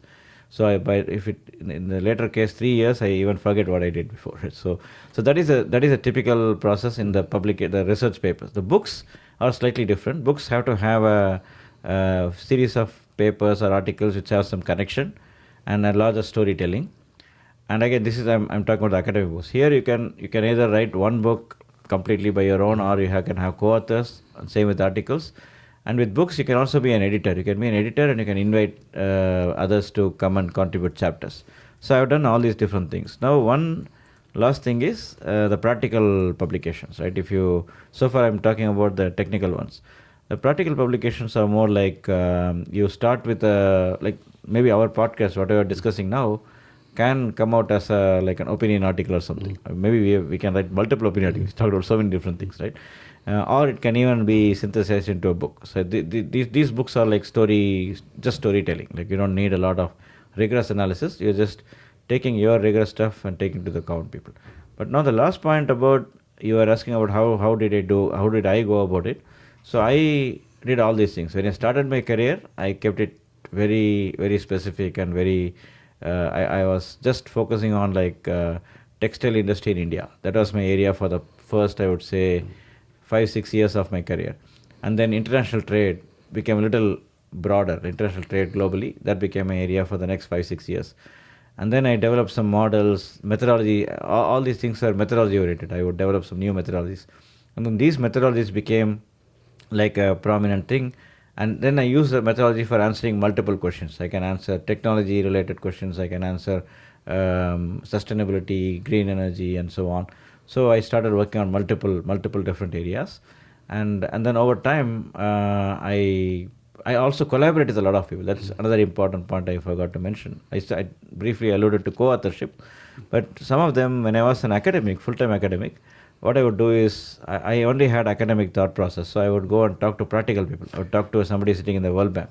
Give me a problem that you're facing today, and I'll try to write a paper based on it. And I'll do that, and it will help that person for his or her practical work, and for me it will be a publication which is relevant. And that's how I built that relevance between the theory and the practice, by working with the practical people.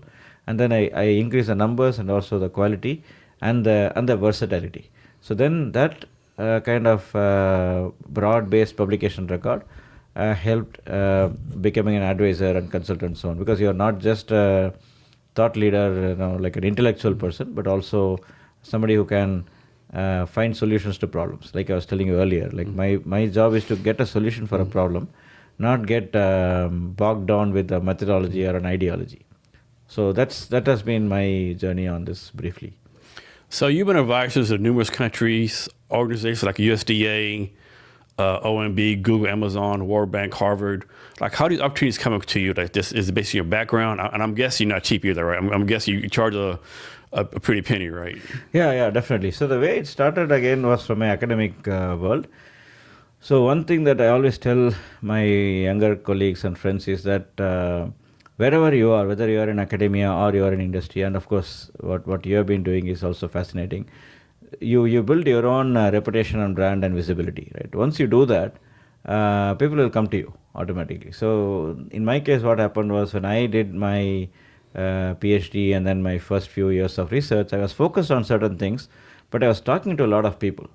And as I told you, like talking to some of these practical people, and my academic background helped me do that, in the sense that I need an icebreaker to talk to somebody, right? So I would say, hey, I'm doing this interesting issue. I think you may be interested in this. Why don't we talk? And then then that way the networks keep increasing.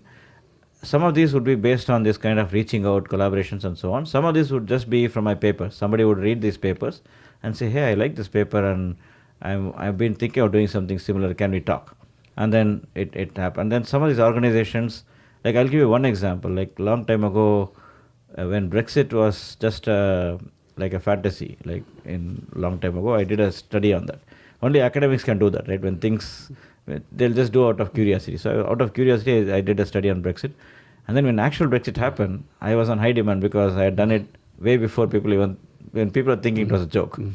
So, and I published a very seriously done paper. And when actual Brexit happened, the UK government contacted me, we worked with them and so on. So it definitely, like you rightly said, the first approaches were all like kind of pro bono and helping people and so on.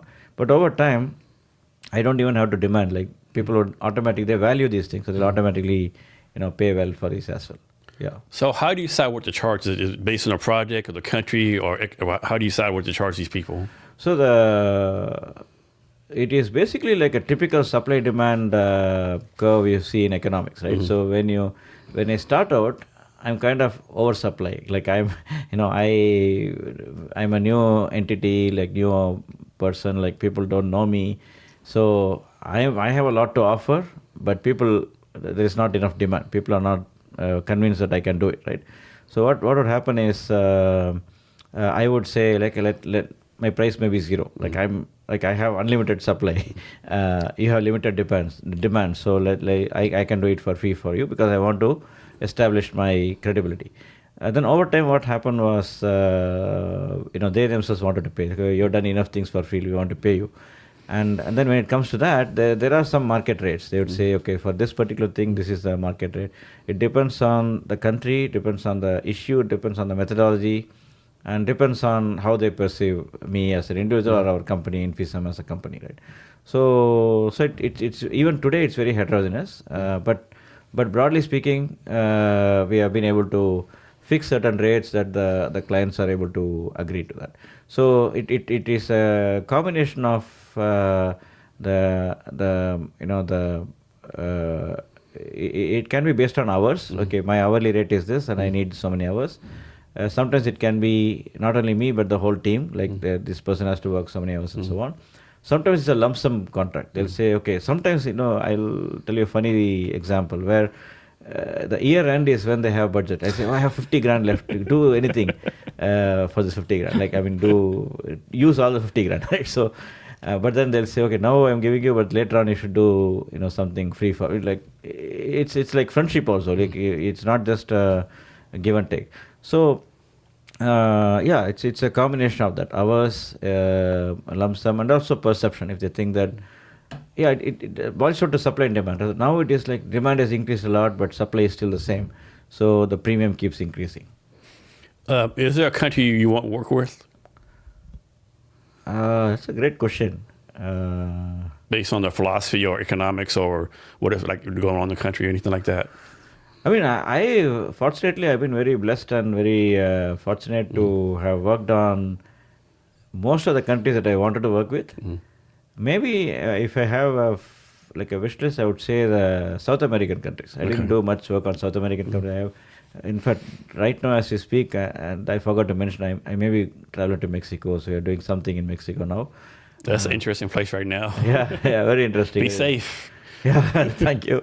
I've been there a couple of times for, once I went for a conference and another time it was Cancun, just vacation. But South American countries I've been quite interested because of the uniqueness of these economies. They are not like other economies. They have gone through hyperinflation and now they are, like Brazil is really, like a hotspot. It's growing. Argentina, Chile, so all these countries are like specializing in different aspects. Brazil, I've been hearing a lot about their aerospace stuff. They're doing really well. Embraer and so on. So I've been interested in some of the Latin American countries. So Brazil as an example. Mexico I'm already working, but Brazil, Argentina. I've never worked I have friends there, but I've never worked formally in a project there. So I'm looking for those kind of countries. Yeah. So is business pretty good for you right now? It's pretty good, Okay. thankfully, because of many reasons. I would say, broadly speaking, trade policy is an important area. These are interesting times for trade globally. So everyone wants to understand what is happening. How should we strategize? By everyone, I mean every country. Like we work in many countries. Secondly, technology policy. We are doing a lot of work on AI. So what do we think about AI? How does it mean for the economy, strategy, business, and so on? And the third aspect is sustainability, green transition. What does it mean? I'm not like in all these projects, we are not taking stances that okay, green is good or green is bad. It's more about now that the world is adopting green technologies, what would it mean for Africa? What would it mean for Saudi Arabia? Like that kind of stuff. So these are some of the broad areas we are working on. But then working with multiple countries, international organizations, and even private sector companies and so on. So it's like, I think a lot of people are scared of AI. To me, I think AI is just another like a step in like technology or whatever. Why do you think so many people are kind of scared of AI? Yeah, I think if you look at the first, second, third industrial revolution, right? So, like I remember my dad when he was in an administrative position in a transport company, and when he was close to retirement, computers are coming. So he was really scared. He said, "I want to stay away from that mission because it's going to take my job, and I just have some more years to retire. I want to be peaceful." And they were training them. They were training them on computers. You'd say, "No, I don't want to go because that will take my job."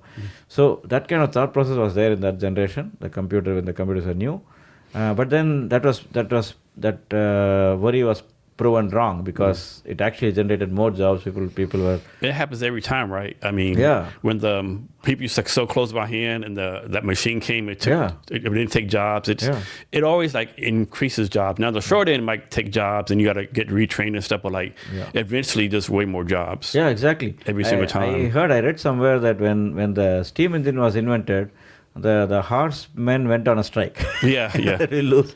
So all these things happen. But then now I think the worry that people have today is, I would say it is genuine, because I did another podcast a few years ago before COVID, before all this generative AI, so I didn't factor in a lot of things, but still I think I still agree with what I said then. What I said then was that the AI is special because that you and I have already seen a lot of things with generative AI, with all this ChatGPT, Gemini, and Cloud is the big talk of the town now, Cloud AI, Anthropic. With all these things, we can see that a lot of intelligent jobs are going away. Right? Previously, the routine jobs are going away. Like I gave my dad's example. So those kind of jobs where there is a routine, like typing in calculations, these kind of things are going away.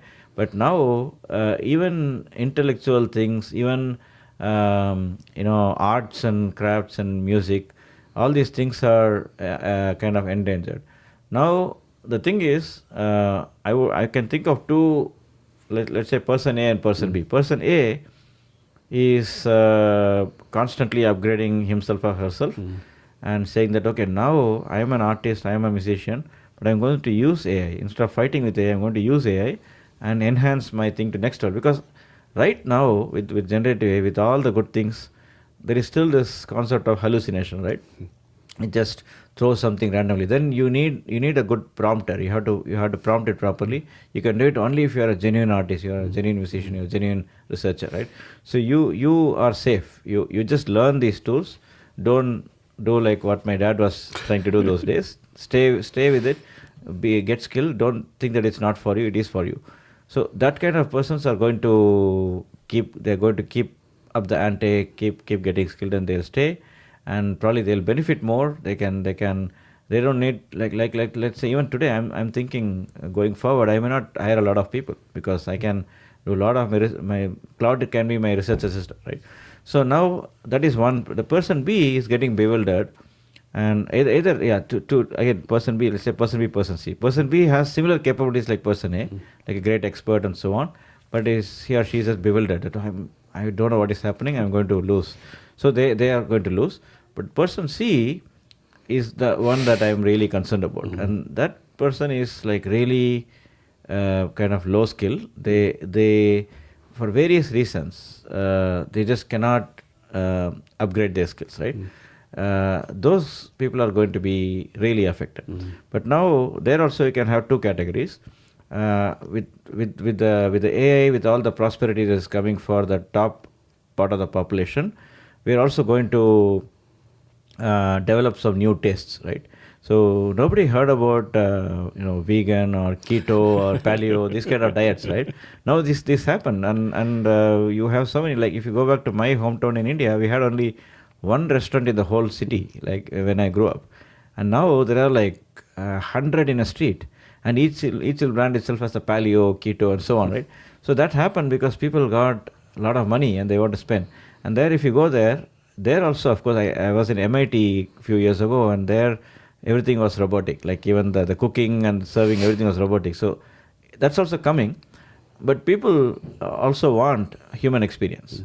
So the category C people who want to upgrade themselves in their own way, they don't have to go to AI, but they specialize in some of these things. Say they become like a paleo chef or keto chef, or a waiter who is very knowledgeable, who can, like in Uber, I think you may have experienced like me. Sometimes I like taking Uber or Lyft because the driver is we have great conversations with them, right?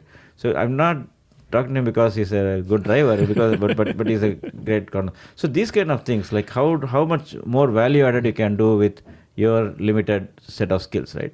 So there again, so that's how they'll get divided. If people are really innovative in their own way, they don't have to learn AI, but in their own way, they come with some innovative ideas, and they can start their business or they can keep their jobs, right? So still there is going to be a large part of the population which cannot be A, B, C. B is their fault because they are just not doing it. So, but that's why I'm saying A, B, C is something that we should not worry about. But the last, the one that is the residual, that is going to be a large part of the population. That is why I know some of the industrialists, it's easy for them to say, like Jeff Bezos says, we should have the universal basic income, right? Yeah. So, like, I'm going to fire people, you guys take care of them, right? So, but it's true. We cannot blame them. It's true. That's what is happening. So I think, like, again, going back to countries like India, China, and so on, Scandinavian countries, all these countries have taken care of the basics. Like in India, for example, food is not a big issue. Like several decades ago, you would see, not even like even 1-2 decades ago in India, you would see a lot of poverty. Like people poverty is still there, but food and nutrition was a big issue. Like people may be starving. You don't see that today because everyone gets food. Like food is not a problem. The government makes sure that everyone gets food. So I think that is, in a way, it's like a universal basic income, right? It's not income but expenditure. The universal basic expenditure is taken care of. I think that is something every country should think deeply and execute. But then the problem is, the capitalist in me would say that, like, that will make people, that will remove all the incentives to work for people. People say, "Oh, and then what do you do with your life, right? A lot of people get the self-worth from working, right? Like I'm John Brown, the janitor. I'm this. Like now I'm just at home every day, like eating Cheetos and drinking beer. Like what's the purpose of my life?" And I've seen that happen in India. I have not seen that here, but in India recently, because of all this food security programs and so on, people are not willing to work anymore. So India, despite having such a huge population, it's difficult to find blue-collar workers now. You'll be surprised to hear that. But, yeah, it's kind of same here. And then, like, universal basic income, like, how do you decide who gets paid to work? Like, if I was a software developer and AI takes my job, do I get paid $100,000 a year because I was a software developer? And the janitor only gets paid $20,000 a year because it was a janitor. Like, I don't know how they decide, like, what to pay each person, Yeah, that is again a supply-demand thing, right? So I did a few studies on this with McKinsey and other organizations which are published, basically looking at the supply-demand gap of different skill categories, right? Today it is this and tomorrow it is this. So what we typically see is that the demand for skilled laborers would increase more than supply, and demand for unskilled laborers would decrease more than supply, right? So you'll have excess demand of skilled laborers and excess supply of unskilled laborers, which means that whenever that excess demand means they'll get higher wages, and excess supply means they'll get lower wages. So the gap between that 120K would expand further, because the software developer may get 200K, and the janitor may get 10K, right? So that gap will keep widening. But if the janitor's job cannot be replaced by AI for some reason, then the janitor also can earn more money. He may make 30, he may not make 100K, but he may make 30K, right? So that is something I've seen here, like the technical people, like the plumbers and the electricians and so on. They get paid well because there is a scarcity. I can see in our area, Seattle area, it's very hard to find handyman, like skilled handyman and so on. So we were willing to pay them well. And so I think that's there is going to be this supply-demand interaction, which will determine the wages at every point. So I'm sure you're proud of everything you've done, but what's a project you've done in the past that you're like, man, like I'm very proud of, like this made a real good impact? Yeah, it's very difficult to say. Everything I work on, I feel very happy and proud, very content about, because my primary clientele is governments, and I have a huge respect for all the governments in the world because they represent millions of people and their taxpayers' money, everything is there. So that's why I feel proud about it in general. But maybe since I'm from India, and I think the thing that I'm most proud of is the stint I had in Government of India, where I still I have an affiliation as an honorary fellow, and the think tank which is called NITI Aayog, which used to be called as Planning Commission before. So we were talking about planning before. I was telling you that planning is not so good. So in India moved from planning to this institution, which is called National Institution for Transforming India. So the chairperson of that is the Prime Minister, and so we were reporting to the Prime Minister directly. And then it was actually my job there was to develop trade policy for India, and also to develop international cooperation, like not just trade but also other kinds of cooperation, and develop a vision for India for 2047, which is 100 years of independence. So I felt really proud about that, because first that's where I came from. I came from a very I would say poor family in any absolute definition, and a lot of Indians are they've gone through that. So being there and thinking about that with all my skills was very contenting kind of moment, a self-content moment. And I was also able to change a lot of things there. Like, for example, trade policy, India was like, our president says India is a king of tariffs, right? So it's actually true, I agree.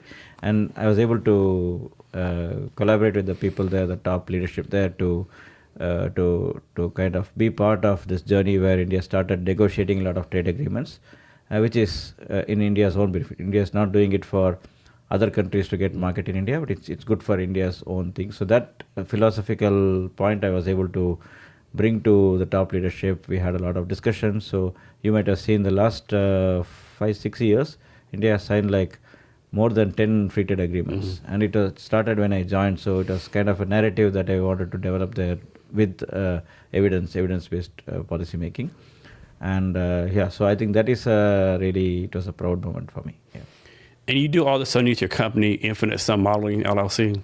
Yeah, actually, that's a great question. I would say almost 50% of my work, 50-60% of my work is Infinite Sum Modeling. And in fact, my wife and partner, she's the CEO of the company. I'm the founder, but she's the CEO. She's full-time with it, and we have team members. What happens is, for me, many times, many governments and many organizations, they hire me as an individual. So I work the remaining 50% of time as spread it between the different governments. When it comes to Indian government, at that point I had to take a sabbatical from my own company, Infisum. So my wife was running it, and then she still runs it after that.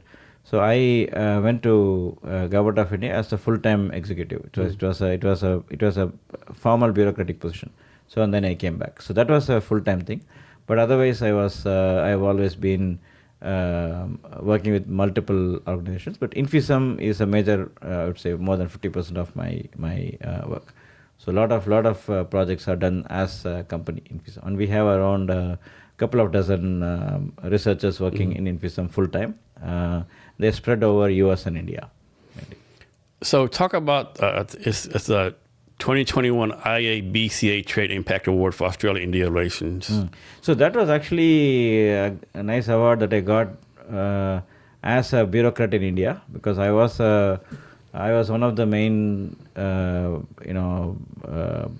government officials involved in India's free trade agreement with Australia.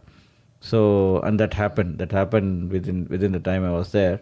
So I was actually awarded by this India-Australia Association. It's like a business and community alliance. So it's called India-Australia Business and Community Alliance. So they chose me for this Trade Impact Award. So it was actually, they had many categories. This was Trade Impact Award.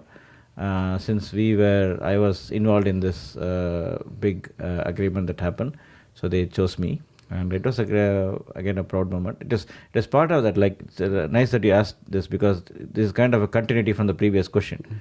So this is one of the many things that happened when I was in Government of India.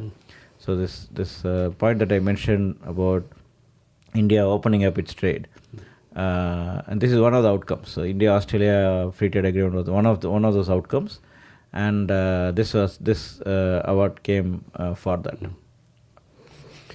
So free trade agreements, do they generally work in principle, or are they actually a good thing, or they just like I don't know, kind of like propaganda, so to speak, Yeah. So basically, yes, it's a very important point. We use free trade agreements as a general term, but in reality, no free trade agreements are really free, right? Completely free. So, like, if you take this example, India-Australia as an example, India reduced tariffs to zero for around 90% of all its products, which means for 10% of products, they didn't reduce the tariffs. And I think Australia reduced for a little more, 96%, I think. So for the remaining products, there is no free trade, right? You still have to pay the tariffs. Secondly, when it comes to procedures and so on, they do some alignments. Okay, if your FDA recognizes something, my FDA will assume that standard is taken care of. So your standard is my standard, that kind of thing. So that is also kind of free trade, right? But what is not done is that there are a lot of terms and conditions. It's like a credit card signing. You have some terms and conditions apply. Yeah. So one of the big terms and conditions is that we call it a rules of origin. So if a product comes from Australia to India, the first question we'll ask is how much of it was made in Australia. If they say 10%, you say no, you have to pay the tariffs. So they have a threshold. You have to produce at least 50% of it in Australia or something. I don't know the exact number, but they have that number. So this is kind of like, if an ideal free trade world, everything will be zero. All tariffs are zero. You can export and import whatever you like, and there are no terms and conditions. But that never happens. There's always terms and conditions. That is why countries are signing trade agreements quickly. But if you want a complete free trade agreement, nobody will sign that agreement because they want the terms and conditions. Like, looking at the world economy right now, what kind of concerns you about the economy right now? In global? Globally, yeah. So global economy, I think there are, I would say, three concerns broadly. One is this climate change, sustainability, these kind of things. I am concerned about both extremes. One extreme is that you can see all these disasters and so on happening, and we have to do something about it. Climate change action is needed. And the other extreme is that too much action, in the sense that saying that being too calculative and getting too bogged down into what we think as green, like what we it's called as letters as greenwashing kind of thing, right? You do something just for the sake of telling people that you are green, like that kind of thing. So these two are extreme challenges when it comes to the first broad area, the climate change. And the second aspect is definitely trade. So World Trade Organization has been badmouthed by a lot of people in the world. Like, developed countries say that developing countries are, it has been too skewed towards developing countries. Developing countries say the other way around. And the poor in the developed countries say it is skewed against them. It is for the rich. So there's a lot of things happening with WTO. But when you objectively think about what WTO has done for the world, it has been tremendous. It has been extremely positive. Because today you raised this question of free trade, right? Today we still have so much friction in trade and so on. But imagine 50, 60, 70 years ago, before WTO was there, there's so much friction in trade. Like even countries, like even the developed countries, had huge tariffs. Nobody would export, import. So from there we have come here because of WTO. So WTO is a great institution, and now it is endangered. Like a lot of large countries, US included, other countries, they are kind of saying that we don't need WTO, we'll just deal with countries. What happens is WTO gave a sense of credibility and certainty and stability globally, and that is kind of in danger now. So that, I think, is a big important thing. I put it in the number 2 category because trade is still not 100% of the economy. Trade is still like 20%, 10%. So it's not as big a deal, but it is an important thing. And the third thing is technology. So you know why we are talking about it. This AI and jobs, and how countries are going to position where they will be in the supply chain of AI, right? So I think the IMF managing director, she spoke in World Economic Forum about, she classified into 3. First is the countries that are building AI, second the countries that are observing, and third the countries have no idea. So now it is worrisome that a large number of countries are in the third category. And the first category, like the US and some of the other countries, even China, they're investing heavily. They're putting a lot of money in AI, but the return is not clear. We don't know what is going to happen. Like a lot of people are talking about an AI bubble next year. So we don't, this year or next year, we don't know. So that is another big uncertainty that is quite concerning. In addition to the usual pitfalls of AI, right? This AI taking away jobs and creativity and so on. But I think this is a bigger concern, I would say. I think these 3 are the main concerns in my opinion. There are 1,000 other concerns for sure, but I'm thinking these are like 3 broad areas. So next question, what actually is economic modeling, and does that actually help governments make better decisions for the economy? Yeah. Oh, great question actually. So economic modeling is, the real world is extremely complicated. There are so many complex webs of interactions happening. To capture what is happening in the real world, you cannot have a very simple model, like just like a one equation and some data points. It cannot explain what is happening in the world. So you need a very complicated and comprehensive and rigorous mathematical and statistical models to understand what is happening in the economy. So that's what I mean by economic modeling. But there are many different ways there. I don't think in this podcast I should get too much into those technicalities, but at a high level, the models that can capture as much of the reality that is happening in the world is a good model. But now the question is, what do we do with these models? How are they going to be useful for policymakers and industry people, right? So 2 things. One is, a lot of people when they think of statistical models and so on, they only think of accuracy. But I really downplay accuracy. I say that accuracy is not very important. It's too overrated. Because nobody knows, like if I say my model says that US GDP will grow by 2.1345%, tomorrow you cannot tell me, you should not tell me that if US grows by 2.0%, you can say, oh, you're off by 0.1345. So this accuracy is an overrated thing. So I don't believe in that. No model can be accurate. Some statistician said that all models are wrong. Some models are useful. So that's my philosophy. Like the model, the purpose of the model is not to tell you just the numbers. This is the number and so on. But the purpose is insights. If a model can give you like agree with you on the common sense things that you already know, and it gives you a brand new insight which you never thought about, that is a useful model, right? So I've faced this kind of situation in many of my projects, where I would challenge the client. The client would say, I don't think this would happen. This is like totally counterintuitive. And my model would say this, but I'll be able to explain it in conceptual way. That would change his thinking. Oh, maybe this is a possibility. Now I agree with you. So that is the insight thing that I'm talking about. Like what is increasing, what is decreasing, why would this happen? I would like to answer those why questions and to what extent kind of questions rather than how much. So I think that is the purpose of the economic models for practical people. For policy makers, it's to make decisions.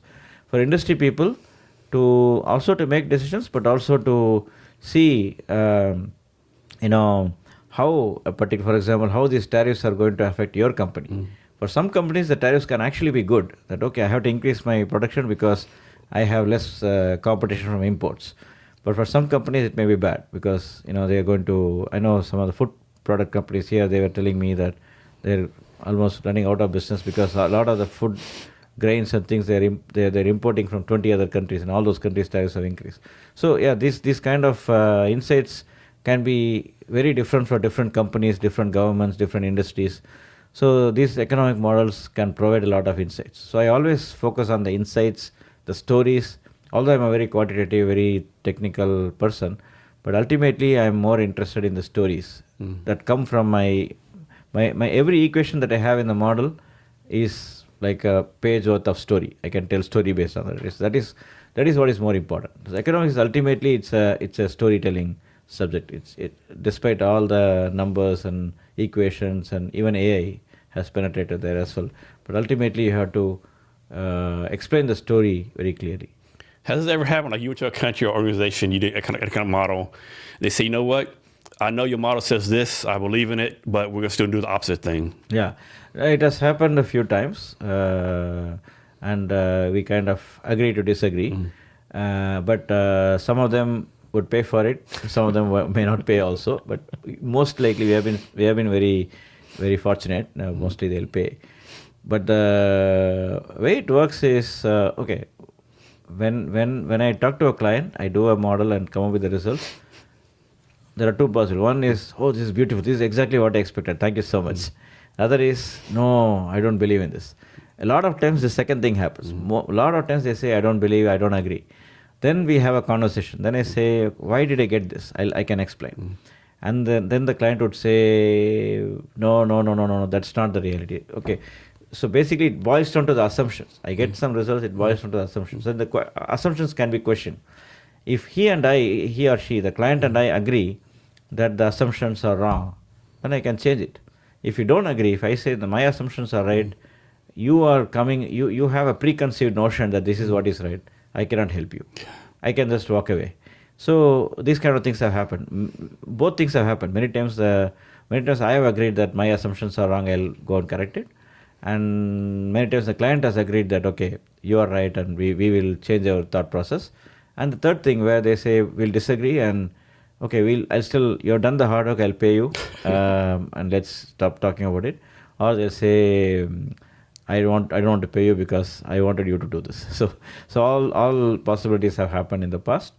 But yeah, ultimately the idea is to, I'll take a little bit of digression and tell you one thing about mathematics, right? Hardy, who was a world-class mathematician, Thomas Hardy, he was in UK. So he gave a keynote in a American Mathematical Society conference, and he mentioned, I think in 1920s or 30s, I forgot. He told something I really like. What he said was the mathematician I would respect the most is somebody who can explain whatever the most difficult problem he has solved to the man on the street, the person on the street. So I think that if that is a standard for mathematician, for economists it should be even higher, because not everybody is a mathematician, but everybody is an economist. So what economics is solving, is trying to solve is problems that everyone is facing, right? So we have to be able to explain in simple words. That's what we do in these economic models. I cannot say that my model is fancy. I have this very this latest journal that was published in the highest journal. I've used that methodology. No, I have to tell them in really practical words that this is what is happening. So that Hardy is my inspiration. I always think of that. If mathematicians are held at that standard, we should be held at even higher standard. So who's your economic inspiration? Actually, I like a lot of economists, both on the left and right and different ideologies. I don't know. But I can say my personal inspiration, economists whom I have worked with closely, I can probably talk about two people. So one is Professor Thomas Hurtle. So he's in Purdue University, where I used to work there before. So I like him a lot, and I've been imbibing a lot of his qualities, both in research and in professional life generally, because he, in addition to the economic philosophies, which is more like building a theoretical and empirical modeling framework, which can answer questions in a diverse set of assumptions and so on. So rather than building a capitalistic model or a communistic model, develop a framework which can be used for multiple things. So that is something I really learned from him, and how to build consensus, how to talk to people with different kind of expertise, bring them all together, solve problems. So this kind of being really deeply rigorous and at the same time being practically relevant is something that I always aspired for. But when I saw him, I worked with him, I was able to get that in my practice. And another person was my PhD supervisor in India. He's a PhD from MIT, and he's one of the most famous economists in India. His name is Kirit Parikh, and he was an advisor to many prime ministers of India and so on. So he is also like a similar person. He's very, very, very technical and deeply rigorous, but he would talk to prime minister in a simple language that the prime minister can understand and implement. So these are the kind of practical role models I've seen, worked with closely. And from the writings, I like a lot of economists. Like I like Hayek, Friedrich Hayek. His Austrian economics is very appealing to me. But I also like Galbraith. Okay. And he's like more on the left. So Okay. so I got quite inspired by both of them. And so these are some. Milton Friedman is somebody I admire as well, and Paul Samuelson. And I also met some of the Nobel laureates like Robert Solow, his growth models, and John Nash is the game theory, the mathematical approach to decision making. So yeah, a lot of these were inspirations. But I think these two I told you, whom I worked with, day to day, they were my practical inspirations. So if you were not a communist, what do you think your career would have been? I can actually foresee. My undergrad was in engineering, so I actually was in a textile manufacturing job in India. So before I started my PhD. Okay. So that would have been one path. And I was actually in India. There is something called National Cadet Corps, which is like a step before getting into army. So there I got at the highest level. So my next step would have been commissioned as an officer in the army, but I didn't go there. So that would have one path. Like both would have been talking about army, US Army, Indian Army. So that is another path. Yeah, like being an engineer, and then in the textile industry, I could have become a businessman. That was the idea. I was there. So I learned the business. So a lot of options. Yeah, a lot of of options. Yeah, but in a way now I'm doing a combination. I'm also running my business, and I'm an economist, but I'm also running my business, and I've also been in the bureaucracy, part of the bureaucracy. I've been advising many governments. So all these things were things I had thought about. Like I want to be this, I want to be that. But the good thing is I have been able to do all of that simultaneously. So I think if I didn't become an economist, I would have had a linear kind of career. Okay, I'm this, I'll just keep going there. But now I've been able to wear multiple hats. So on the news in America, we always hear India, Pakistan, every few months, those missiles going back and forth, there's fighter jets, stuff going on. Do y'all think it's like, okay, we might actually go to war with Pakistan, India, or just like, is that part of everyday life for y'all now? It's like, okay, it's a skirmish again, it'll go down, this is part of everyday life for y'all? Yeah, it's part of everyday life. I think both India and Pakistan have strong armies. And I would say, being an Indian, I would say Indian Army is stronger.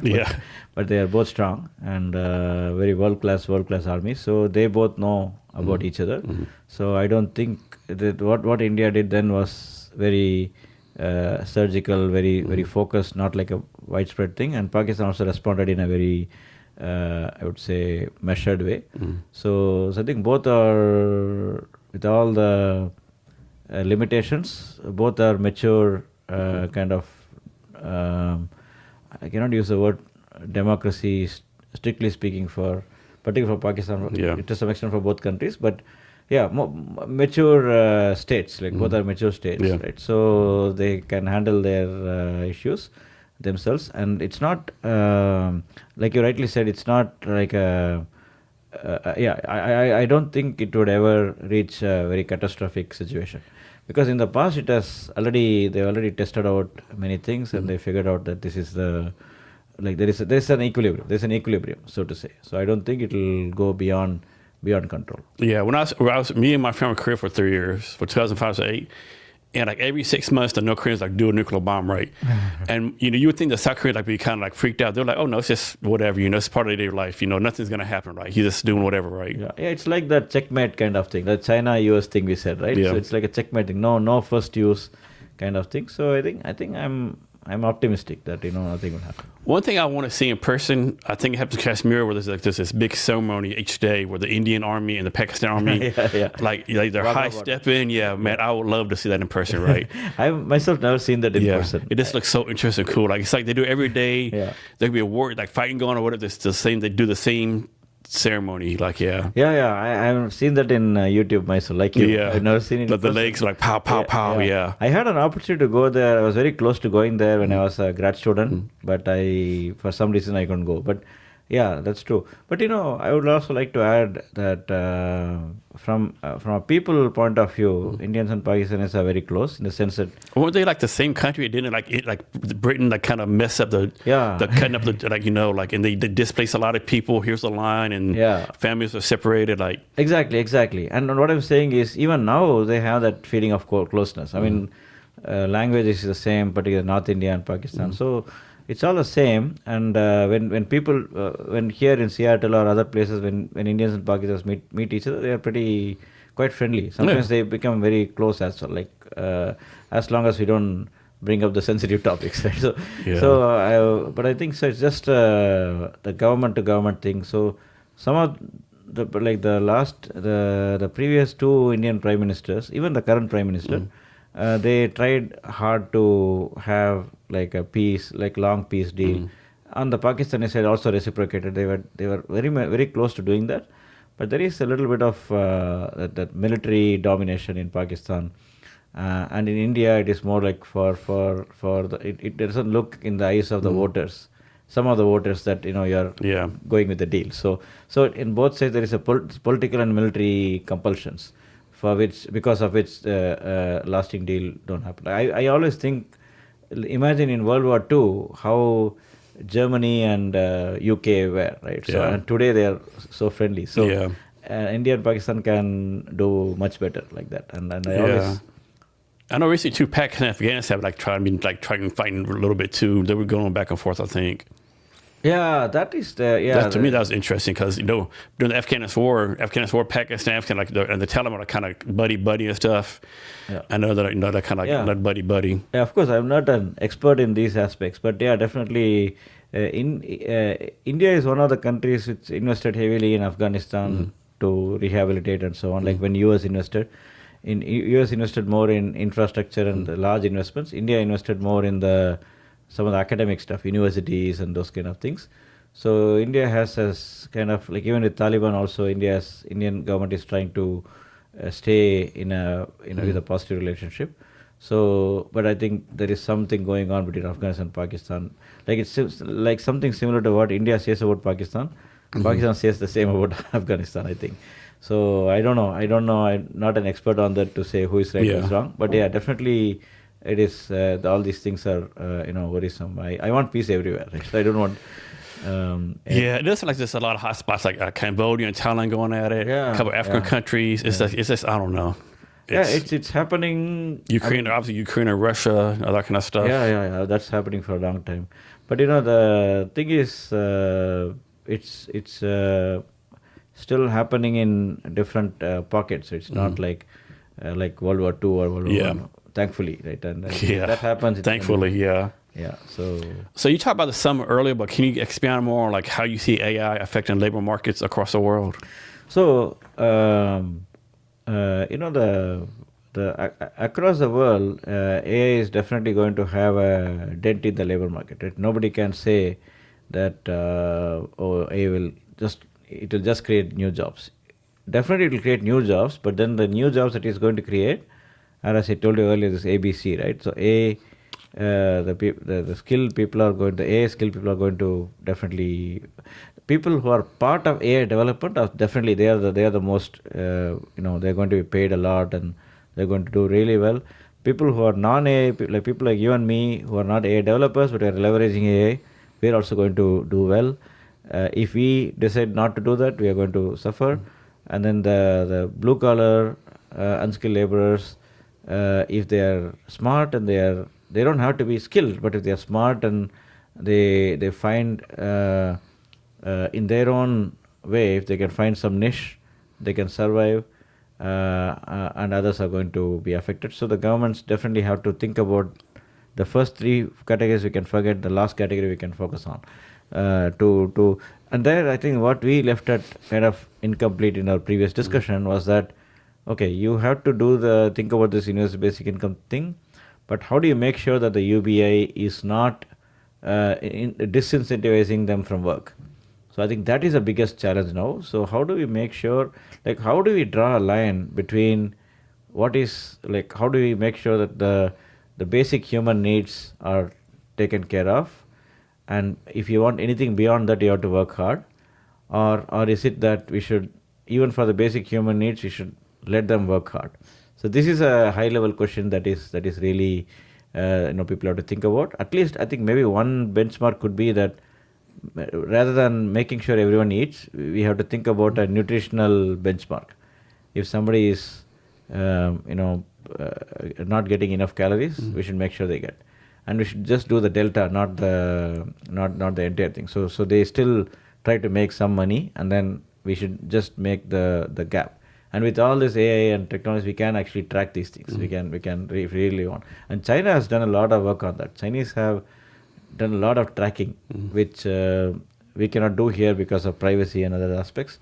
Again, China, you can actually say that, you can actually criticize that they're poking into the people's lives too much. But basically, that is a way to incentivize people to do the right things. But then, who decides what is the right thing? So it becomes very philosophical ultimately. Yeah. So let's talk about the climate real fast. So hopefully everyone wants clean water, clean air, clean food, right? But I see a lot of times people will say that climate policy, like collides with economic growth, right? Is that, can you have a good climate policy and economic growth, or those kind of things got to kind of bounce against each other? Yeah, actually, that is one of the areas of work we have been indulging in many organizations like the World Bank, with Asian Development Bank, and many governments and so on. And we are looking at both the aspects you mentioned. One is the tension.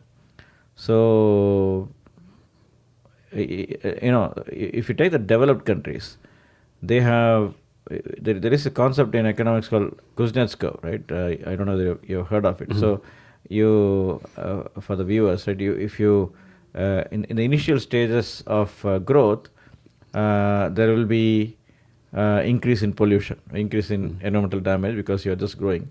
And after you reach a certain stage, you become more mature, the technologies become more advanced, and people also become more thoughtful about what they do, that the pollution and the emissions would fall. So a lot of the developed countries are at this stage. So we are already, in fact, if you take countries like the Scandinavian countries, some of them are specialized in renewable energy technologies, right? So they actually benefit from climate change action. If you do climate change action, they benefit.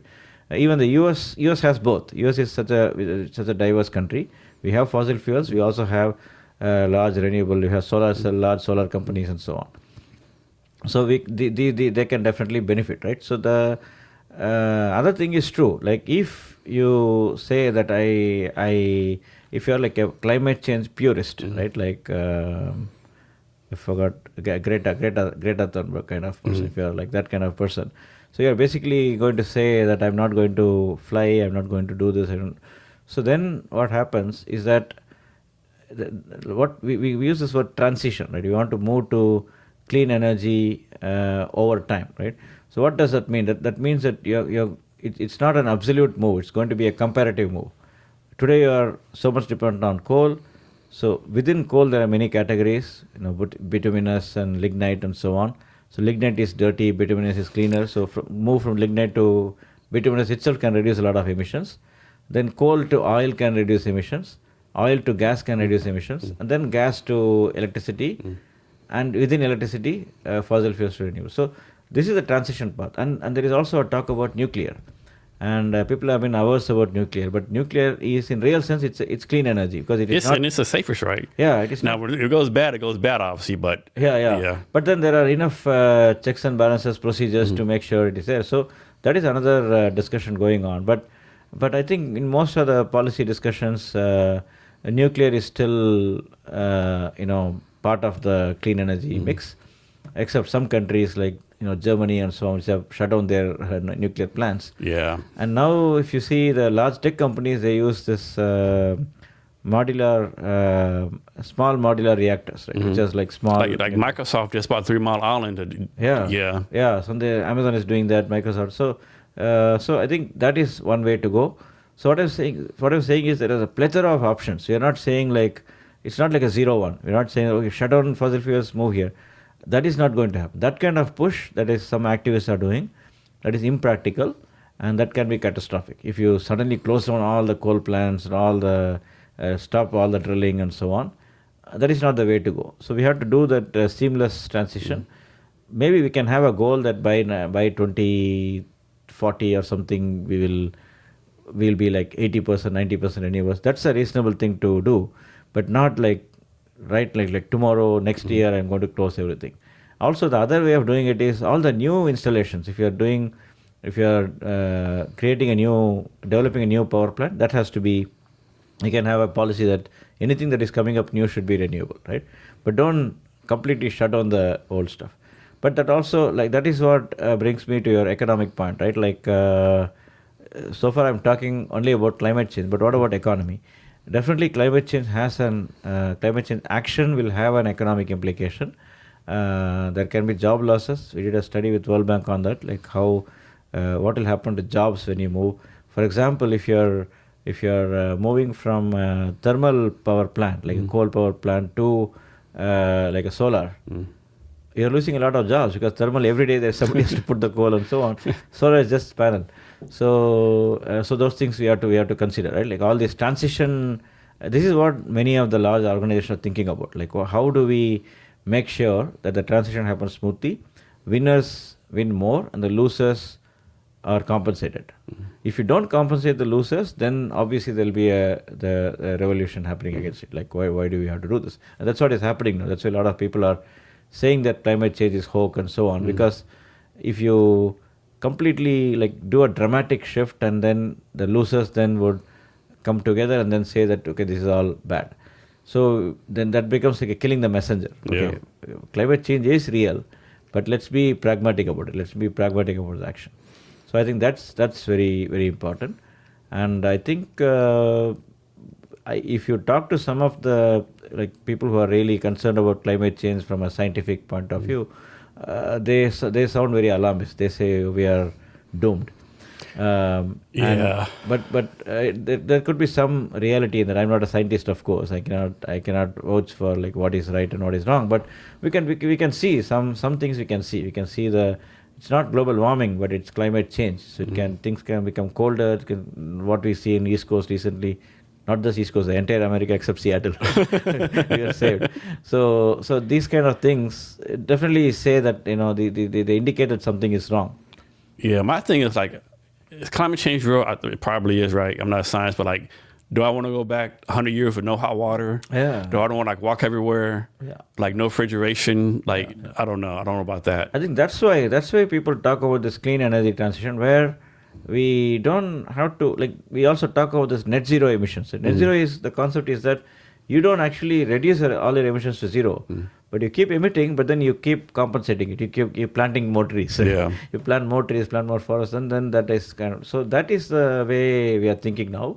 And some of the activists may say it is all greenwashing because you are actually continuing to emit, you're continuing to do the emissions. So you're just doing like a band-aid kind of thing, right? So Yeah. but then I think, in my opinion, some action is better than no action, right? Yeah. So let's keep, because if you keep fighting at that, then there'll be no action. Then if you say that I want the perfect clean transition, or not transition, like transformation, Yeah. then nothing will happen. So No. I think we have to, all of us have to. I mean, it goes back to our middle ground thing, right? Like we talked about capitalism and communism.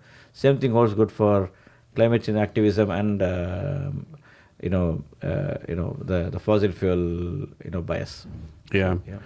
So what's a country in the world, or maybe a region in the world, like it's like kind of underestimated right now, maybe even underdeveloped, but you think it's like poised, like really like becoming like not an economic power, but like be more economic ready?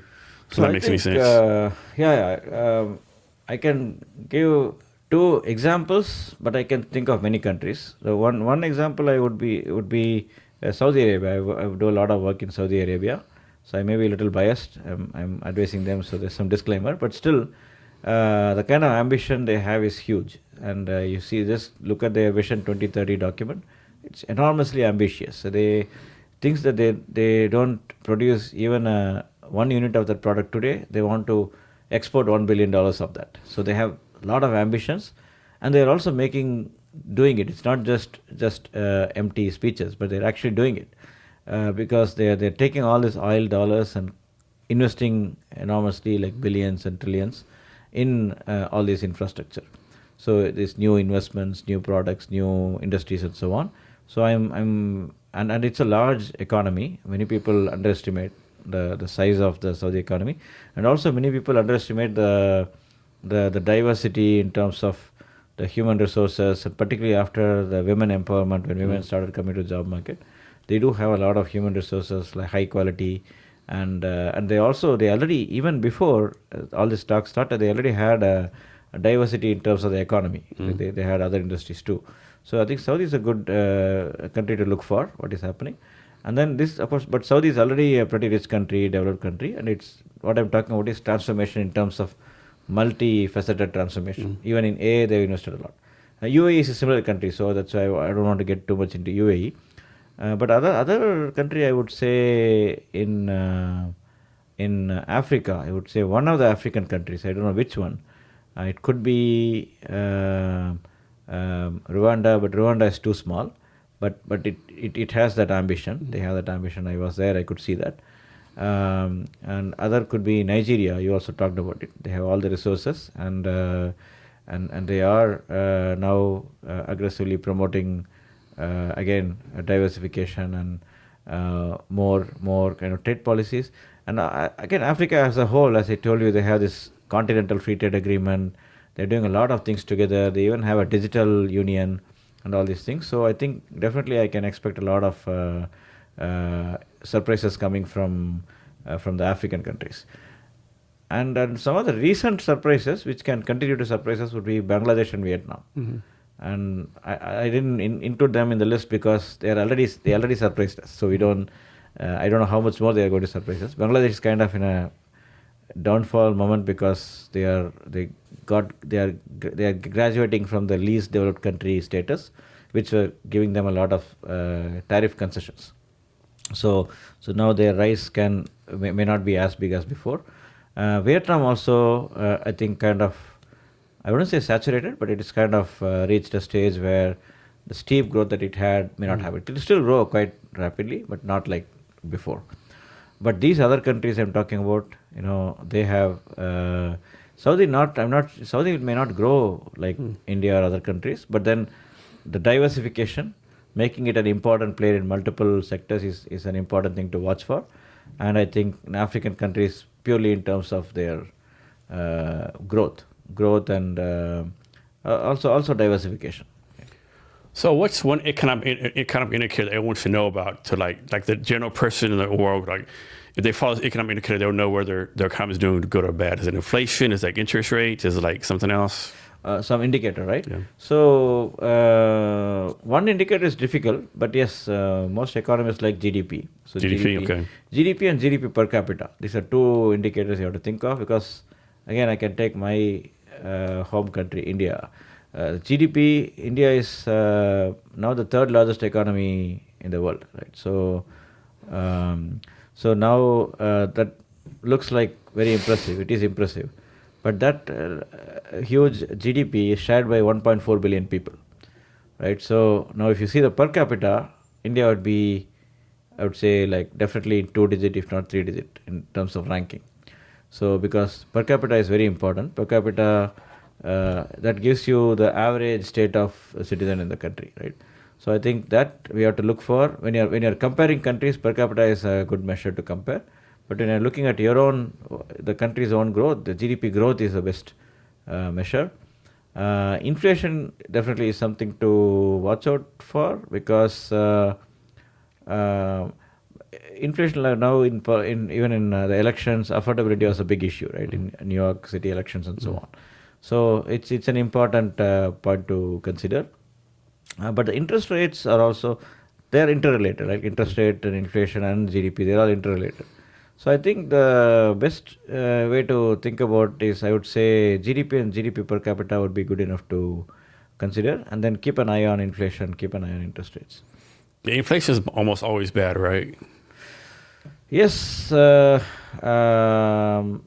there are situations where deflation is also bad. Like if prices go down too much. So that's why Fed has Fed thinks about some inflation targeting, and many countries, central banks, they think about an inflation targeting, because we don't want inflation to be too low.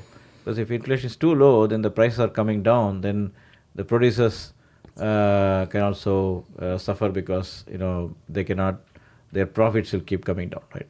So the inflation, I think the rule of thumb, or like a general inflation rate that many central bank governors think that is desirable, or like should not go below, is probably 1 or 2%. Yeah. 1 or 2% is like the rule of thumb. So in the United States, what do you think is the most important economic position? Is it like the Fed chairman, the Secretary of Treasury, the Council of Economic Foreign Affairs? Like, what do you think is this position has the most impact on the U.S. economy? I think Treasury, the Department of Treasury is most important, because they make a lot of decisions related to, like some of the things we discussed earlier about debt and allocation of expenditure, tax changes, tariff changes, and so on. So definitely Treasury is important. Department of State is important, because that makes sure how US engages with other countries from an economic point of view and political point of view. And Council of Economic Advisors is not that important. It's important, but it's not as important as other two, because it's more, their work is more advisory, not actual decision making. Of course, White House makes decisions, right? Of course, that's there. But then the executive arm of the government, which is Treasury and State, Department of State, and these kind of institutions are way more important. Then how about like the World Bank, International Money Fund? Like, how much impact does that really have on anything? So when they were established in Bretton Woods in the 1940s, the World Bank and International Monetary Fund, the idea was to ensure stability in the world, right? Economic stability in the world, reduce poverty, and so on, which still happens to be their goals. But purely from a nationalistic, like US point of view, what World Bank has done over time is to help other countries come out of poverty, but then in that process make US as a partner. Like the US companies would go there when they have a large infrastructure project. US companies would go there, and they'll be able to develop some some relationships there, business relationships there, right? So these kind of things were happening, and then also push these countries to, like the way we are talking about tariffs, right? Like tariffs, and then bring them to our terms. So World Bank and IMF to some extent were able to bring the countries to our terms, in the sense that make them more business friendly, make them more import friendly, like reduce their tariffs and so on, which genuinely may also be good for those countries, but it's good for us also, good for Americans. We get a good market to sell, like they reduce the tariffs, you can sell that, right? So pretty much the kind of things we are doing today with these trade deals after increasing tariffs. We were able to do that in a very succinct way, in a very indirect way or implicit way with these kind of international organizations. Right, the US was able to do that. So I think that, but that has a limit. It cannot happen forever. So now that has come down particularly because other large economies have come up. Now there is competition for these banks. Now there is an Asia Infrastructure Investment Bank, BRICS Development Bank, New Development Bank. All these are started by China, India, Brazil, the BRICS countries and others. They are competing with these now. So now they have to be, as I've been part of this thing called Advocates for Reforms in International Finance. So why this World Bank and IMF should reconsider their strategies because of this new competition. And also previously they were only talking about poverty and some economic policies, but now they're largely talking about climate change, financing climate change activities and so on. So now what I'm saying is the agenda has become very cluttered. Previously agenda was very simple, but now the agenda is cluttered, there is competition. So they're not as kind of purely from an American nationalist point of view, probably they are not as important as they were before. But still from a visibility point of view, from a global image point of view, we should continue to support them and for the continuity's sake, and we can continue to leverage them to some extent, but not as much as before. And that is why there is some frustration in our administration that why do we need all these international institutions, because they are not of much help to us. We can directly deal with the countries, we can have deals with them, we don't need these institutions. That has been the frustration, but I think the global institutions are always important to have, like the World Trade Organization. We have to have certain, like the terms and conditions should be agreed upon by everyone, and that has to stay. So we don't want to keep deviating from that, right? So for that stability purposes, we need these institutions. All the multilateral institutions are useful for that, because World Bank does that for development, IMF does that for finance, and the central banks, and World Trade Organization does that for trade. So you need some of these global organizations which can ensure stability in the global, and we are the largest economy in the world. It is in our interest that the world is stable, so we have to continue contributing to these institutions.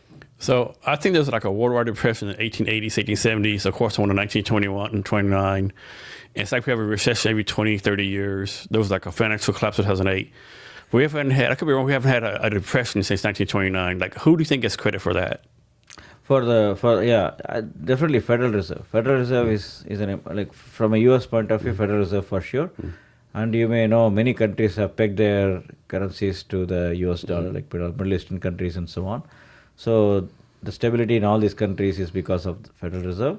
And IMF has played an important role in avoiding this kind of crisis in many other countries. In the 1997 Asian crisis, and the 2008 crisis we had here.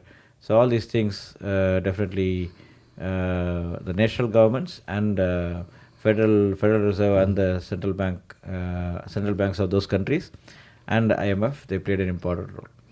Yeah, like obviously the depression, 1929 was bad, but it seemed like at least we learned our lessons from that, right? Yeah.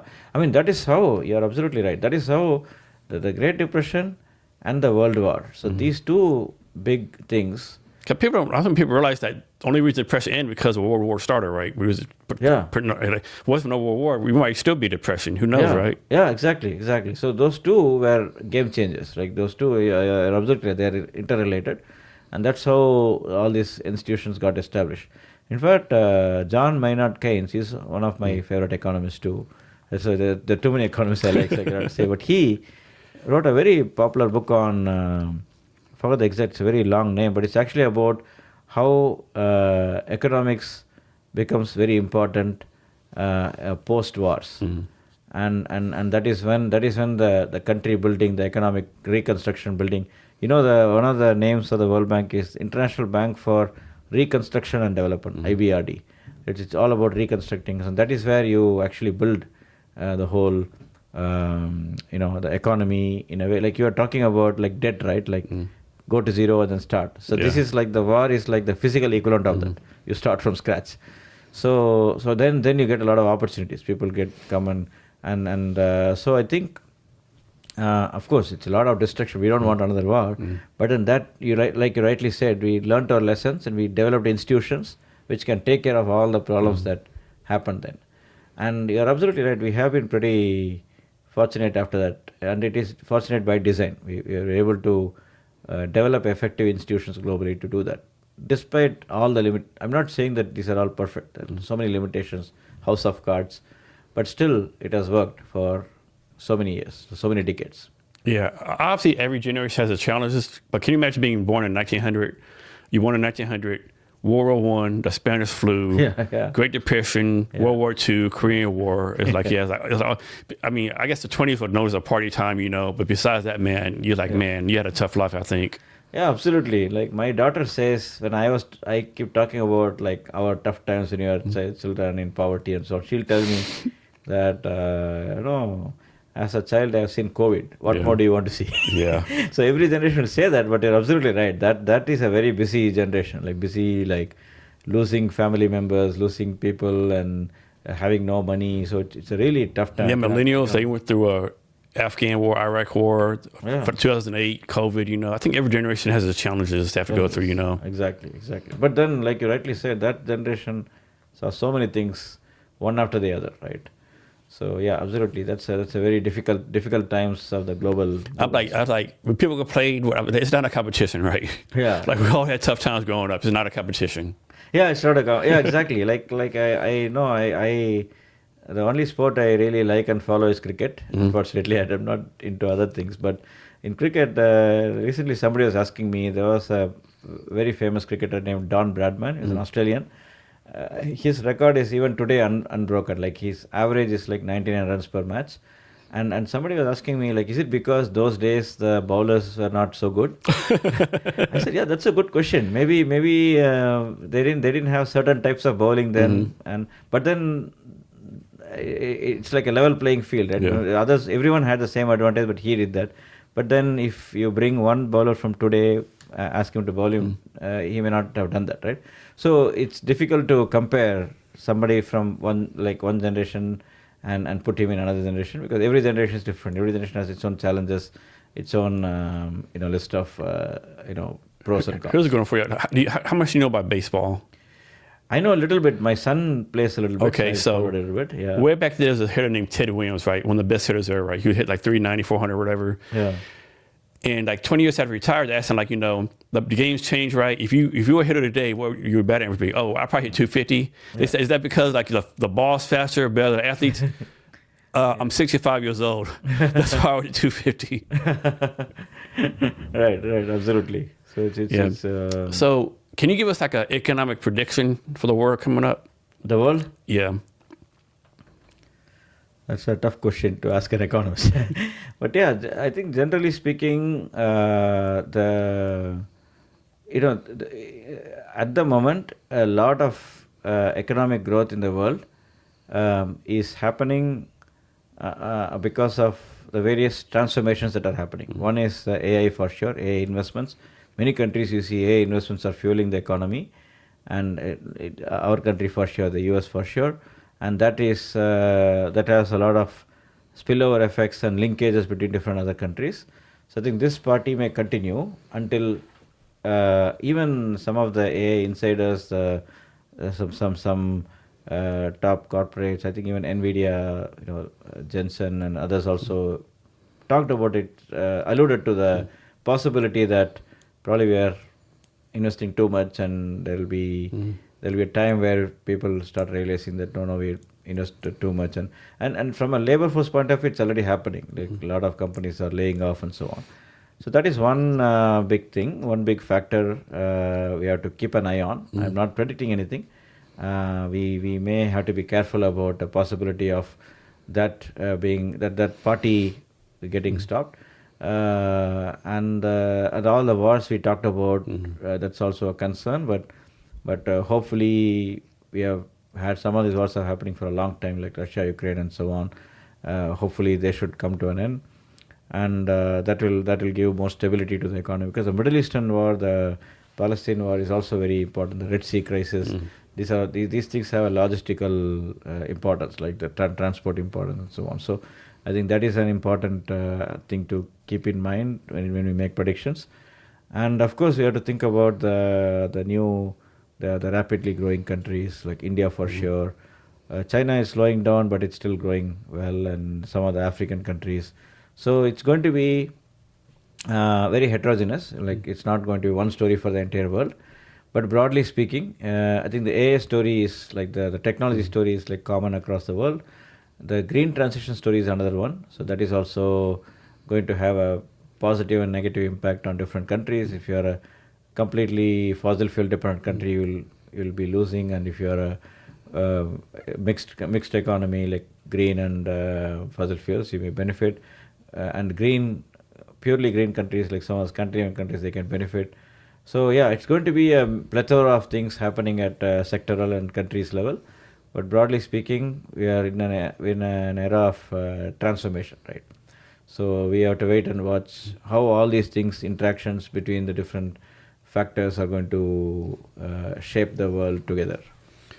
So but broadly speaking, I'm positive. Yeah. So you say, generally speaking, the world, we're in a pretty good economic place right now. The world. We're economically, we're like in a pretty good place right now. Yeah. I think broadly speaking, I mean, very surprisingly so, because during COVID we are thinking that we are doomed. Yeah. We came out of it, and we keep talking about recession, but we are still okay. We're not doing badly.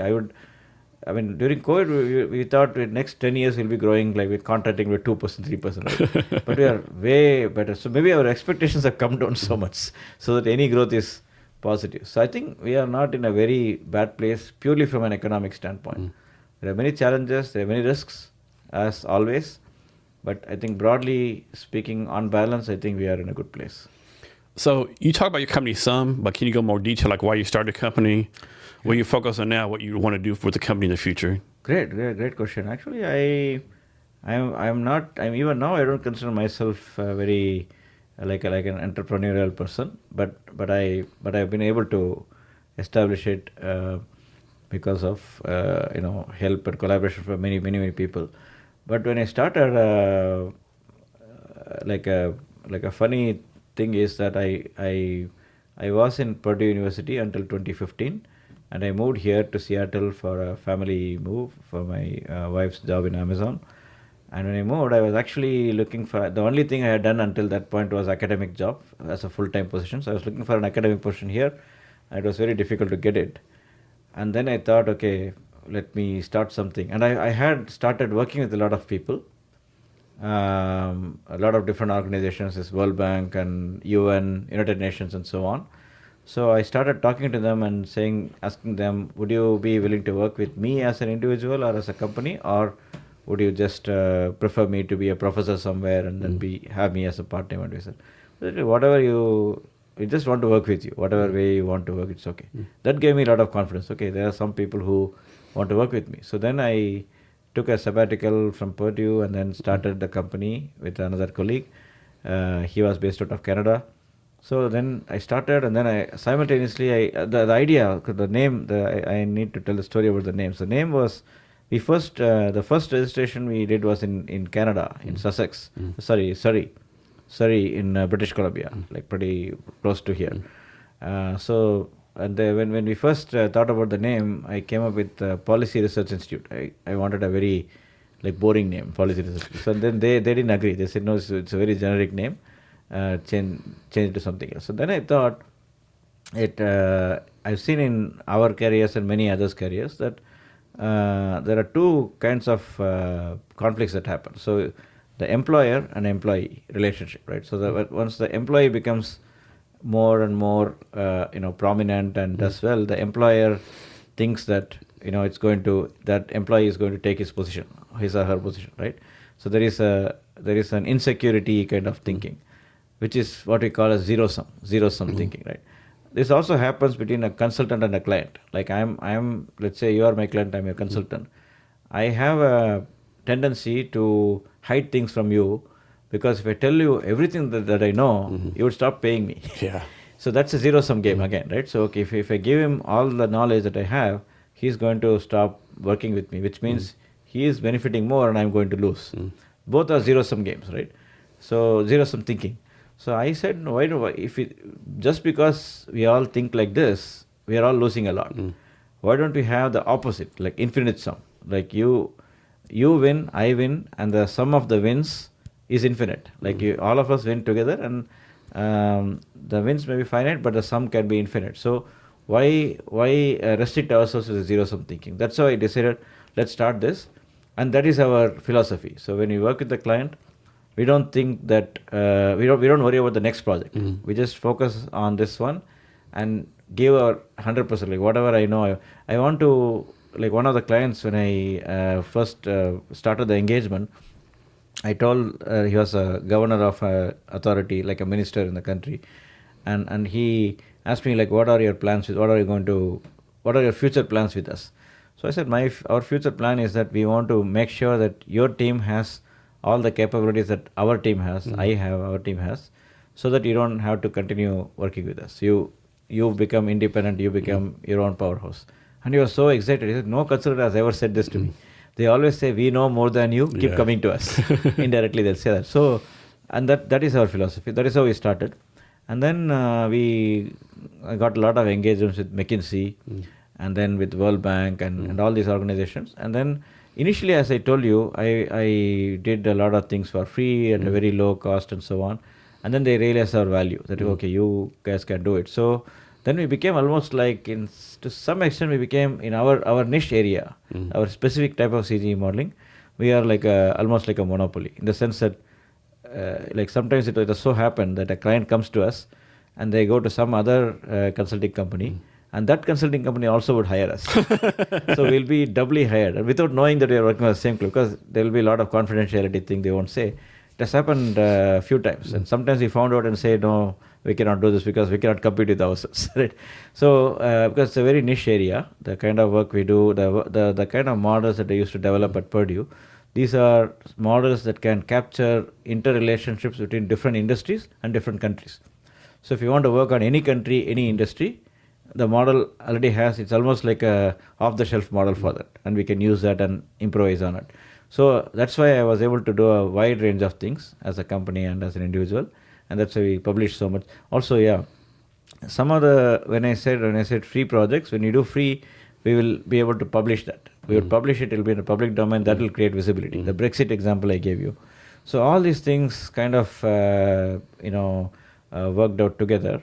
And you were asking earlier about the business model, right? Like one is hourly kind of pricing. Other one is like, the stipulated amount, like a lump sum. And other one I didn't mention is retainership. So some clients will just say, okay, we'll pay you monthly certain amount, and whether you have work or not, we'll keep paying them. Sometimes we'll be working like 80 hours a week. Sometimes we'll work like 0 hours a week, but doesn't matter. They'll give the same amount.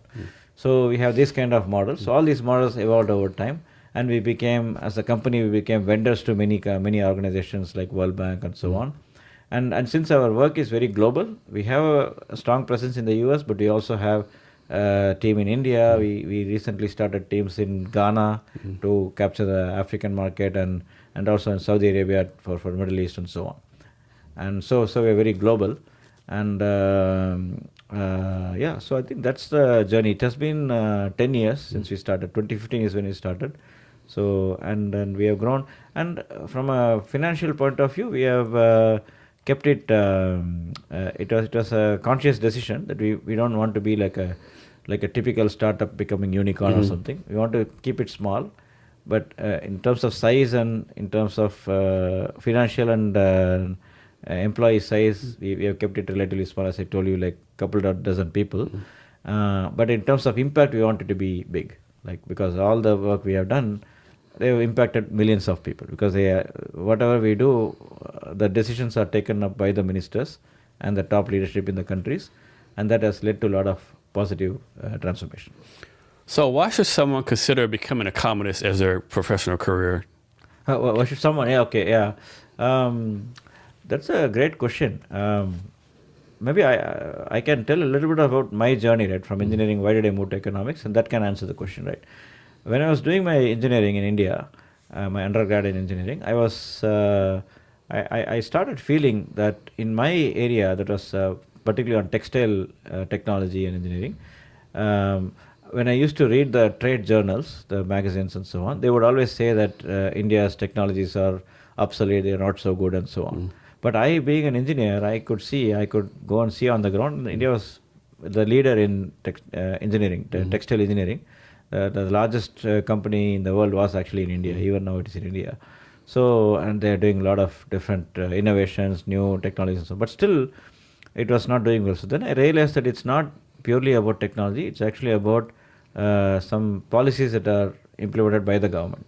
So then I got interested in that and said, okay, instead of being like a data point, like one person running something, I want to be sitting in a place where what an engineer would do would be like a data point, and like a bird's eye view, right? Like I see at a high level and I see what is happening everywhere, and make decisions which are impactful, which will impact millions of people. But this knowledge that I have gathered in my engineering is useful. It's going to be useful going forward. But then I want to be a big picture person, and then that's how I went there.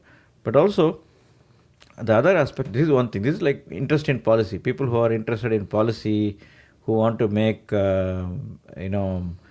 impact at scale. They want to make impact at scale from governments.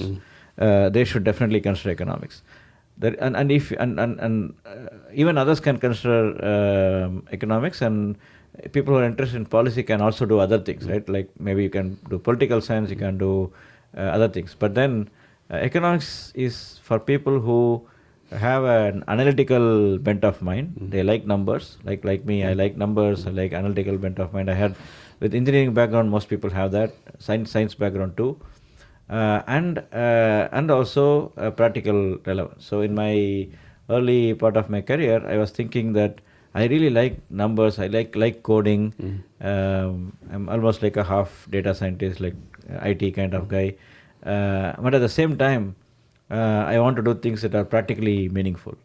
I mean, these are also practically meaningful, but I wanted that relevance. So that is again possible in economics.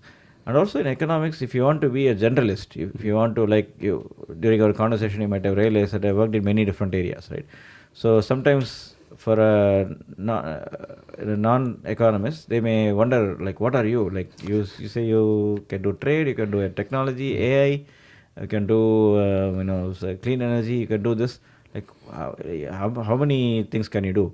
And that's because of the economics as a whole. It's not because of me. Economists are big picture thinkers. So you can do this today, something else tomorrow. And this is one set of people. And the other set of people who can consider economics is people who want to do, help influence decisions by companies based on the kind of huge data set that is coming up today, like with all the live transactions and so on. If you go to companies like Amazon, Microsoft, LinkedIn, and so on, there's so many data points coming there, and you can make decisions. So there is a lot of opportunities for that. Like if you're thinking from a future point of view, from a job point of view, there are going to be a lot of jobs for that. This is part of the AI. Like you can actually think of economics as part of that AI bandwagon, right? So it's going to be there, and also you can say that, and also if you don't just like to do the technical stuff, you also want to think philosophically, you can do economics. So in some ways, I think of an economist as a combination of a mathematician, a statistician, to some extent a computer scientist, programmer, then a journalist, political scientist, and a writer, an English writer and speaker. So it's all this combination. If you have skills and interest in a combination of these things, which is not many people, like people who like math don't like writing, right? So if you have this combination, then you should consider economics, because if you have this combination, if you want to be versatile, you don't want to be like just doing one thing, but you want to work in multiple industries, multiple countries, multiple organizations, then economics can be good. Management is another subject which can be kind of competing closely, because that's also, MBA also is like that. But economics, I liked economics because in management you're very too open-ended. Like you can do any kind of management. Anything is management. But economics is there is some specialization. but at the same time it's very versatile. So specialization with versatility. So if you like that, you should go for economics. So I think most people, when they hear the word economy, economist, they're like, oh man, that's so boring, right? But what excites you about being an economist? What excites you about working in the economy all the time? Yeah, in India they used to call this dry subject. A lot of people used to do it's a dry subject. No, for me, I think it is, as I told you, from my childhood, like all of us are economists, right? And I, in my childhood, I faced a lot of financial struggles. So I was always optimizing. I was always thinking, okay, I have $1 in hand. I have to do so many things. How do I allocate? So allocation of resources is a fundamental part of economics. So in some ways, for me personally, it was ingrained in my thinking, like being thinking like an economist, right? And then whatever I told you just now, like you can say that I'm a person with a limited span of attention. I cannot do just one thing for a very long time. I like to keep changing. If I were a textile engineer, which I was before, I would, like, throughout my life I'd be making cotton yarns, textiles, and so on, which is nice. I'm not saying it's bad, but I'm not that kind of person. I want to do, okay, today I want to do textiles, tomorrow I want to make cars, day after tomorrow I want to do something else. So for such a kind of personality, economics is fascinating, and because I'm not a, like, of course, when I do my PhD, when you're a researcher, you have to super specialize in the beginning, right? I did that. I went through that phase, and that was boring for me too. Like, oh, it's like, how long will I just focus on one thing? I want to get out of that. But the moment I established my credibility and started doing many things, I started enjoying that, and I think I could not have done that in any other field than this field, mainly because it's let's say let me compare with other disciplines, right? I'm not saying that other disciplines are bad, but from my point of view, if I were a political scientist, it would have been really difficult and boring for me, because I don't deeply understand how politicians think, and I think that it's difficult to go there. It's very difficult for me, or history, for example. Again, history, it's very difficult to add value. Like, everything is there. Like, what more can I do? So, like, all these disciplines, like, from my point of view, I can say that they were boring, but I like them. I like history. I like political science as a consumer, but as a producer, as a researcher, doing things that I couldn't have imagined. But with economics, when I'm like I told you, there's 5-6 disciplines like maths, data, and so on. Like, when I was a student, I loved all of them, but sometimes I'll have a particular period of time where I would really love mathematics, so I'll keep doing that, and then I'm bored with mathematics. Let me do statistics, let me do writing, so I can keep switching between the different functions of economics, right?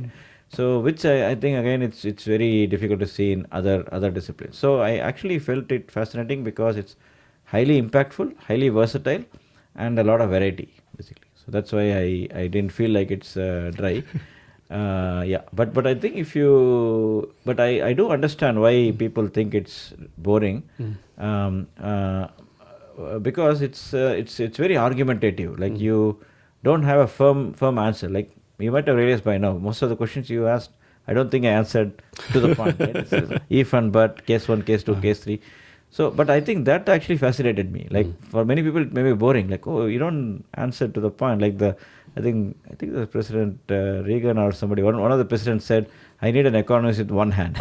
You know that, right? So, like, on the other hand. So I think I understand the frustration from non-economists about economists, but I feel like that itself is the beauty of the subject, that you can like, one of the economists in Columbia University, Jagdish Bhagwati, I like him also. So he wrote a book about India, and he said the reason why India did not grow is not because of lack of good economists, but it's because of abundance of good economists.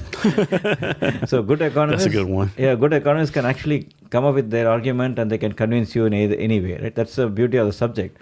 But I think from an economist point of view, that's the reason why you enjoy it. You can actually you can come up with innovative arguments, creative arguments, and so on.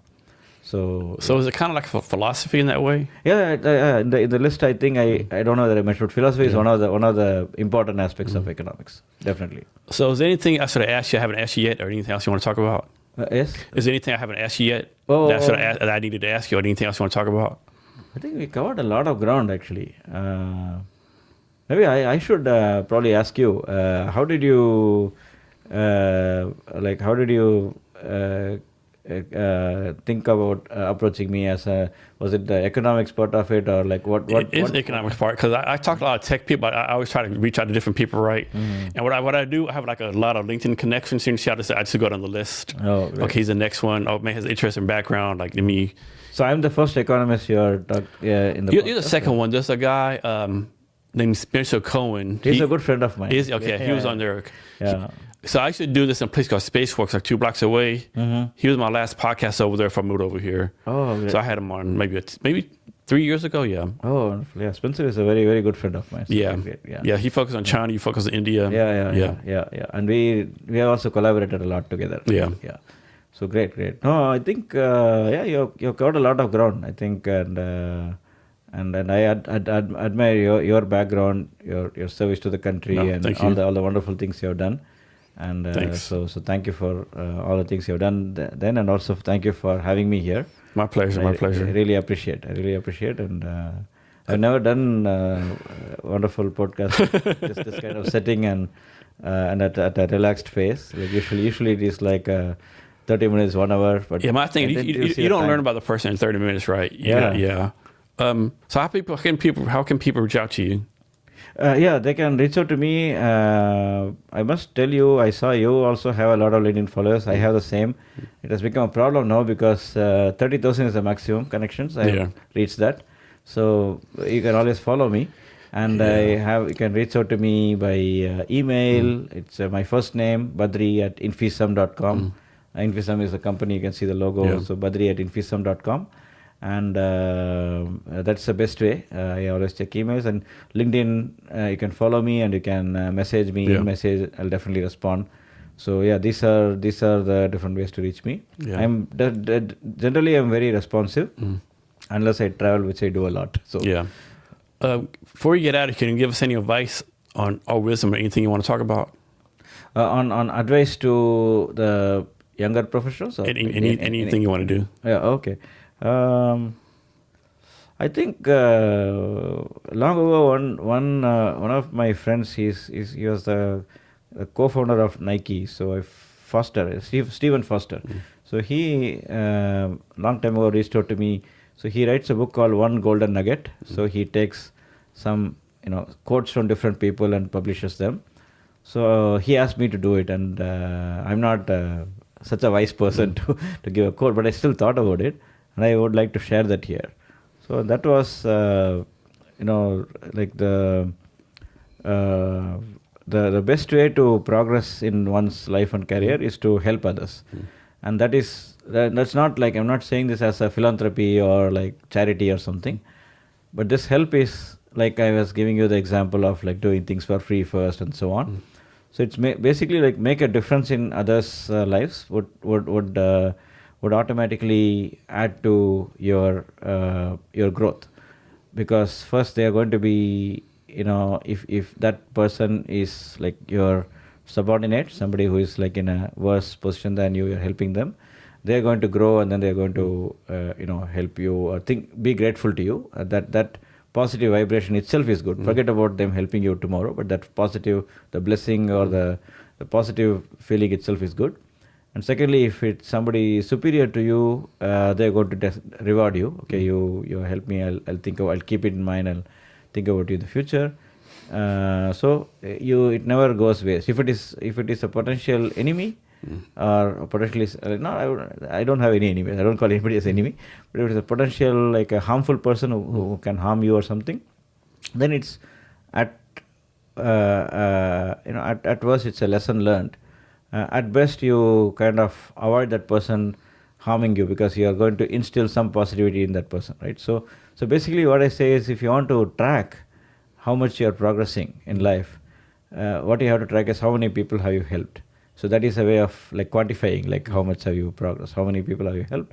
If you really want to quantify, see how much you have progressed. So I think that is a very general thing. The second general thing I talk about is the career transitions, and I went through many kind of career transitions. First from engineering to economics, and then from academics to consulting, and consulting to policy making, and so on. So in all these transitions, what I realized was that it's important to capitalize on what you did before. We should never divorce from what you did before. Like you say, like I told you today about my undergrad in textile engineering. Even today, it's useful for me because I do sometimes advise textile industries. And even here in Seattle, there is a textile company I'm an advisor to. So I do that. So what I'm saying is we have to keep connected to our roots both in terms of our like whatever ancestral family roots and so on, but also in terms of our career, like disciplines that we are working on. So in fact, I like transitioning from one to another. Like all the transitions I made, I'm very extremely happy about that. I would, if I had another birth and if I had gone through this, I would like to go through the same thing. I don't have any regrets. So I think the transitions can be very, very useful and helpful. We should always look for that. But again, we have to keep that. It should be a transition. It should not be like a complete moving into a new thing. We have to keep connected with the previous thing. So one after the other after the other, and so on. So yeah, I think these two broad things I wanted to share to everyone. And also one more thing is to whichever field we are in, all of us should, at whatever stage we are in, we always have to keep in mind doing something for the community. I'm not only talking about the community service, but even professionally, like whatever work you're doing, through that, how can you do something that is that others can recognize that you're doing something. Like maybe if let's say you're a software engineer. One of my friends, he volunteers for something called Product Management Association or something. So he, whatever he has learned practically, he teaches there, helps others and so on. Publishing articles, papers and so on. We typically think these are only researchers who do that. But anyone can do that. They can even write a blog. In fact, once I was telling hotel, 5-star hotel, Ritz-Carlton. He was like a waiter kind of person. So he was asking me some career advice. So I told him that why don't you, start some in your own way, start something like a writing or like a YouTube video or something, where you talk about some of the things people don't know about 5-star hotels. Yeah. How do you take advantage of that and so on. So he was very excited. I don't know whether he followed that later, but like this is an example, right? You don't think no career is low, no career is high. So wherever you are, try to create an impact on the society based on whatever you know, and then you also grow, because to develop that, whatever content you develop, you work hard for that. That way you also upgrade yourself, but you also get followers, become like an influencer and so on. So I think all these things can happen organically. Anyone can do that, basically. So I think these are the things, like develop your own reputation, branding, visibility by helping others. Yeah. So this will be the last question. Can you tell us your favorite Indian restaurant in the Seattle area? Oh, that will be very biased. I don't. To begin with, I should say that I'm a vegetarian, vegan. So my choice may not be something that everyone would like. But I like maybe I can think of couple of restaurants at least. Just thinking which one to choose. I'm still thinking. Jury is still on. So yeah, I mean it depends on the purpose. If I want to eat really a lot of food, like I fasted for 2 days, I want to eat a lot of food, then I like a restaurant named Rajdhani. So it is in Issaquah, and it's unlimited food. They keep serving you. It's buffet, but not like they keep serving you. You don't have to go and pick. They keep serving. It's a great place. The ambience is great. The food is great. And if you want to have light snack kind of food, I like there is a place called Chartos in Bellevue. That is great. And in Seattle, downtown Seattle, there was one wonderful restaurant that I would have, without thinking, I would have told you that is my best favorite restaurant. That unfortunately that's closed now. It's called Traveler's Thali. That was great. That was near UW campus. And yeah, so these are the two restaurants I can say. All right. Hey, I want to thank you for your time today. I really appreciate Thank it. you. This Thank is you very great. much. Thank you very much. Yeah. To our listeners, thank you for your time as well. Remember to be great every day.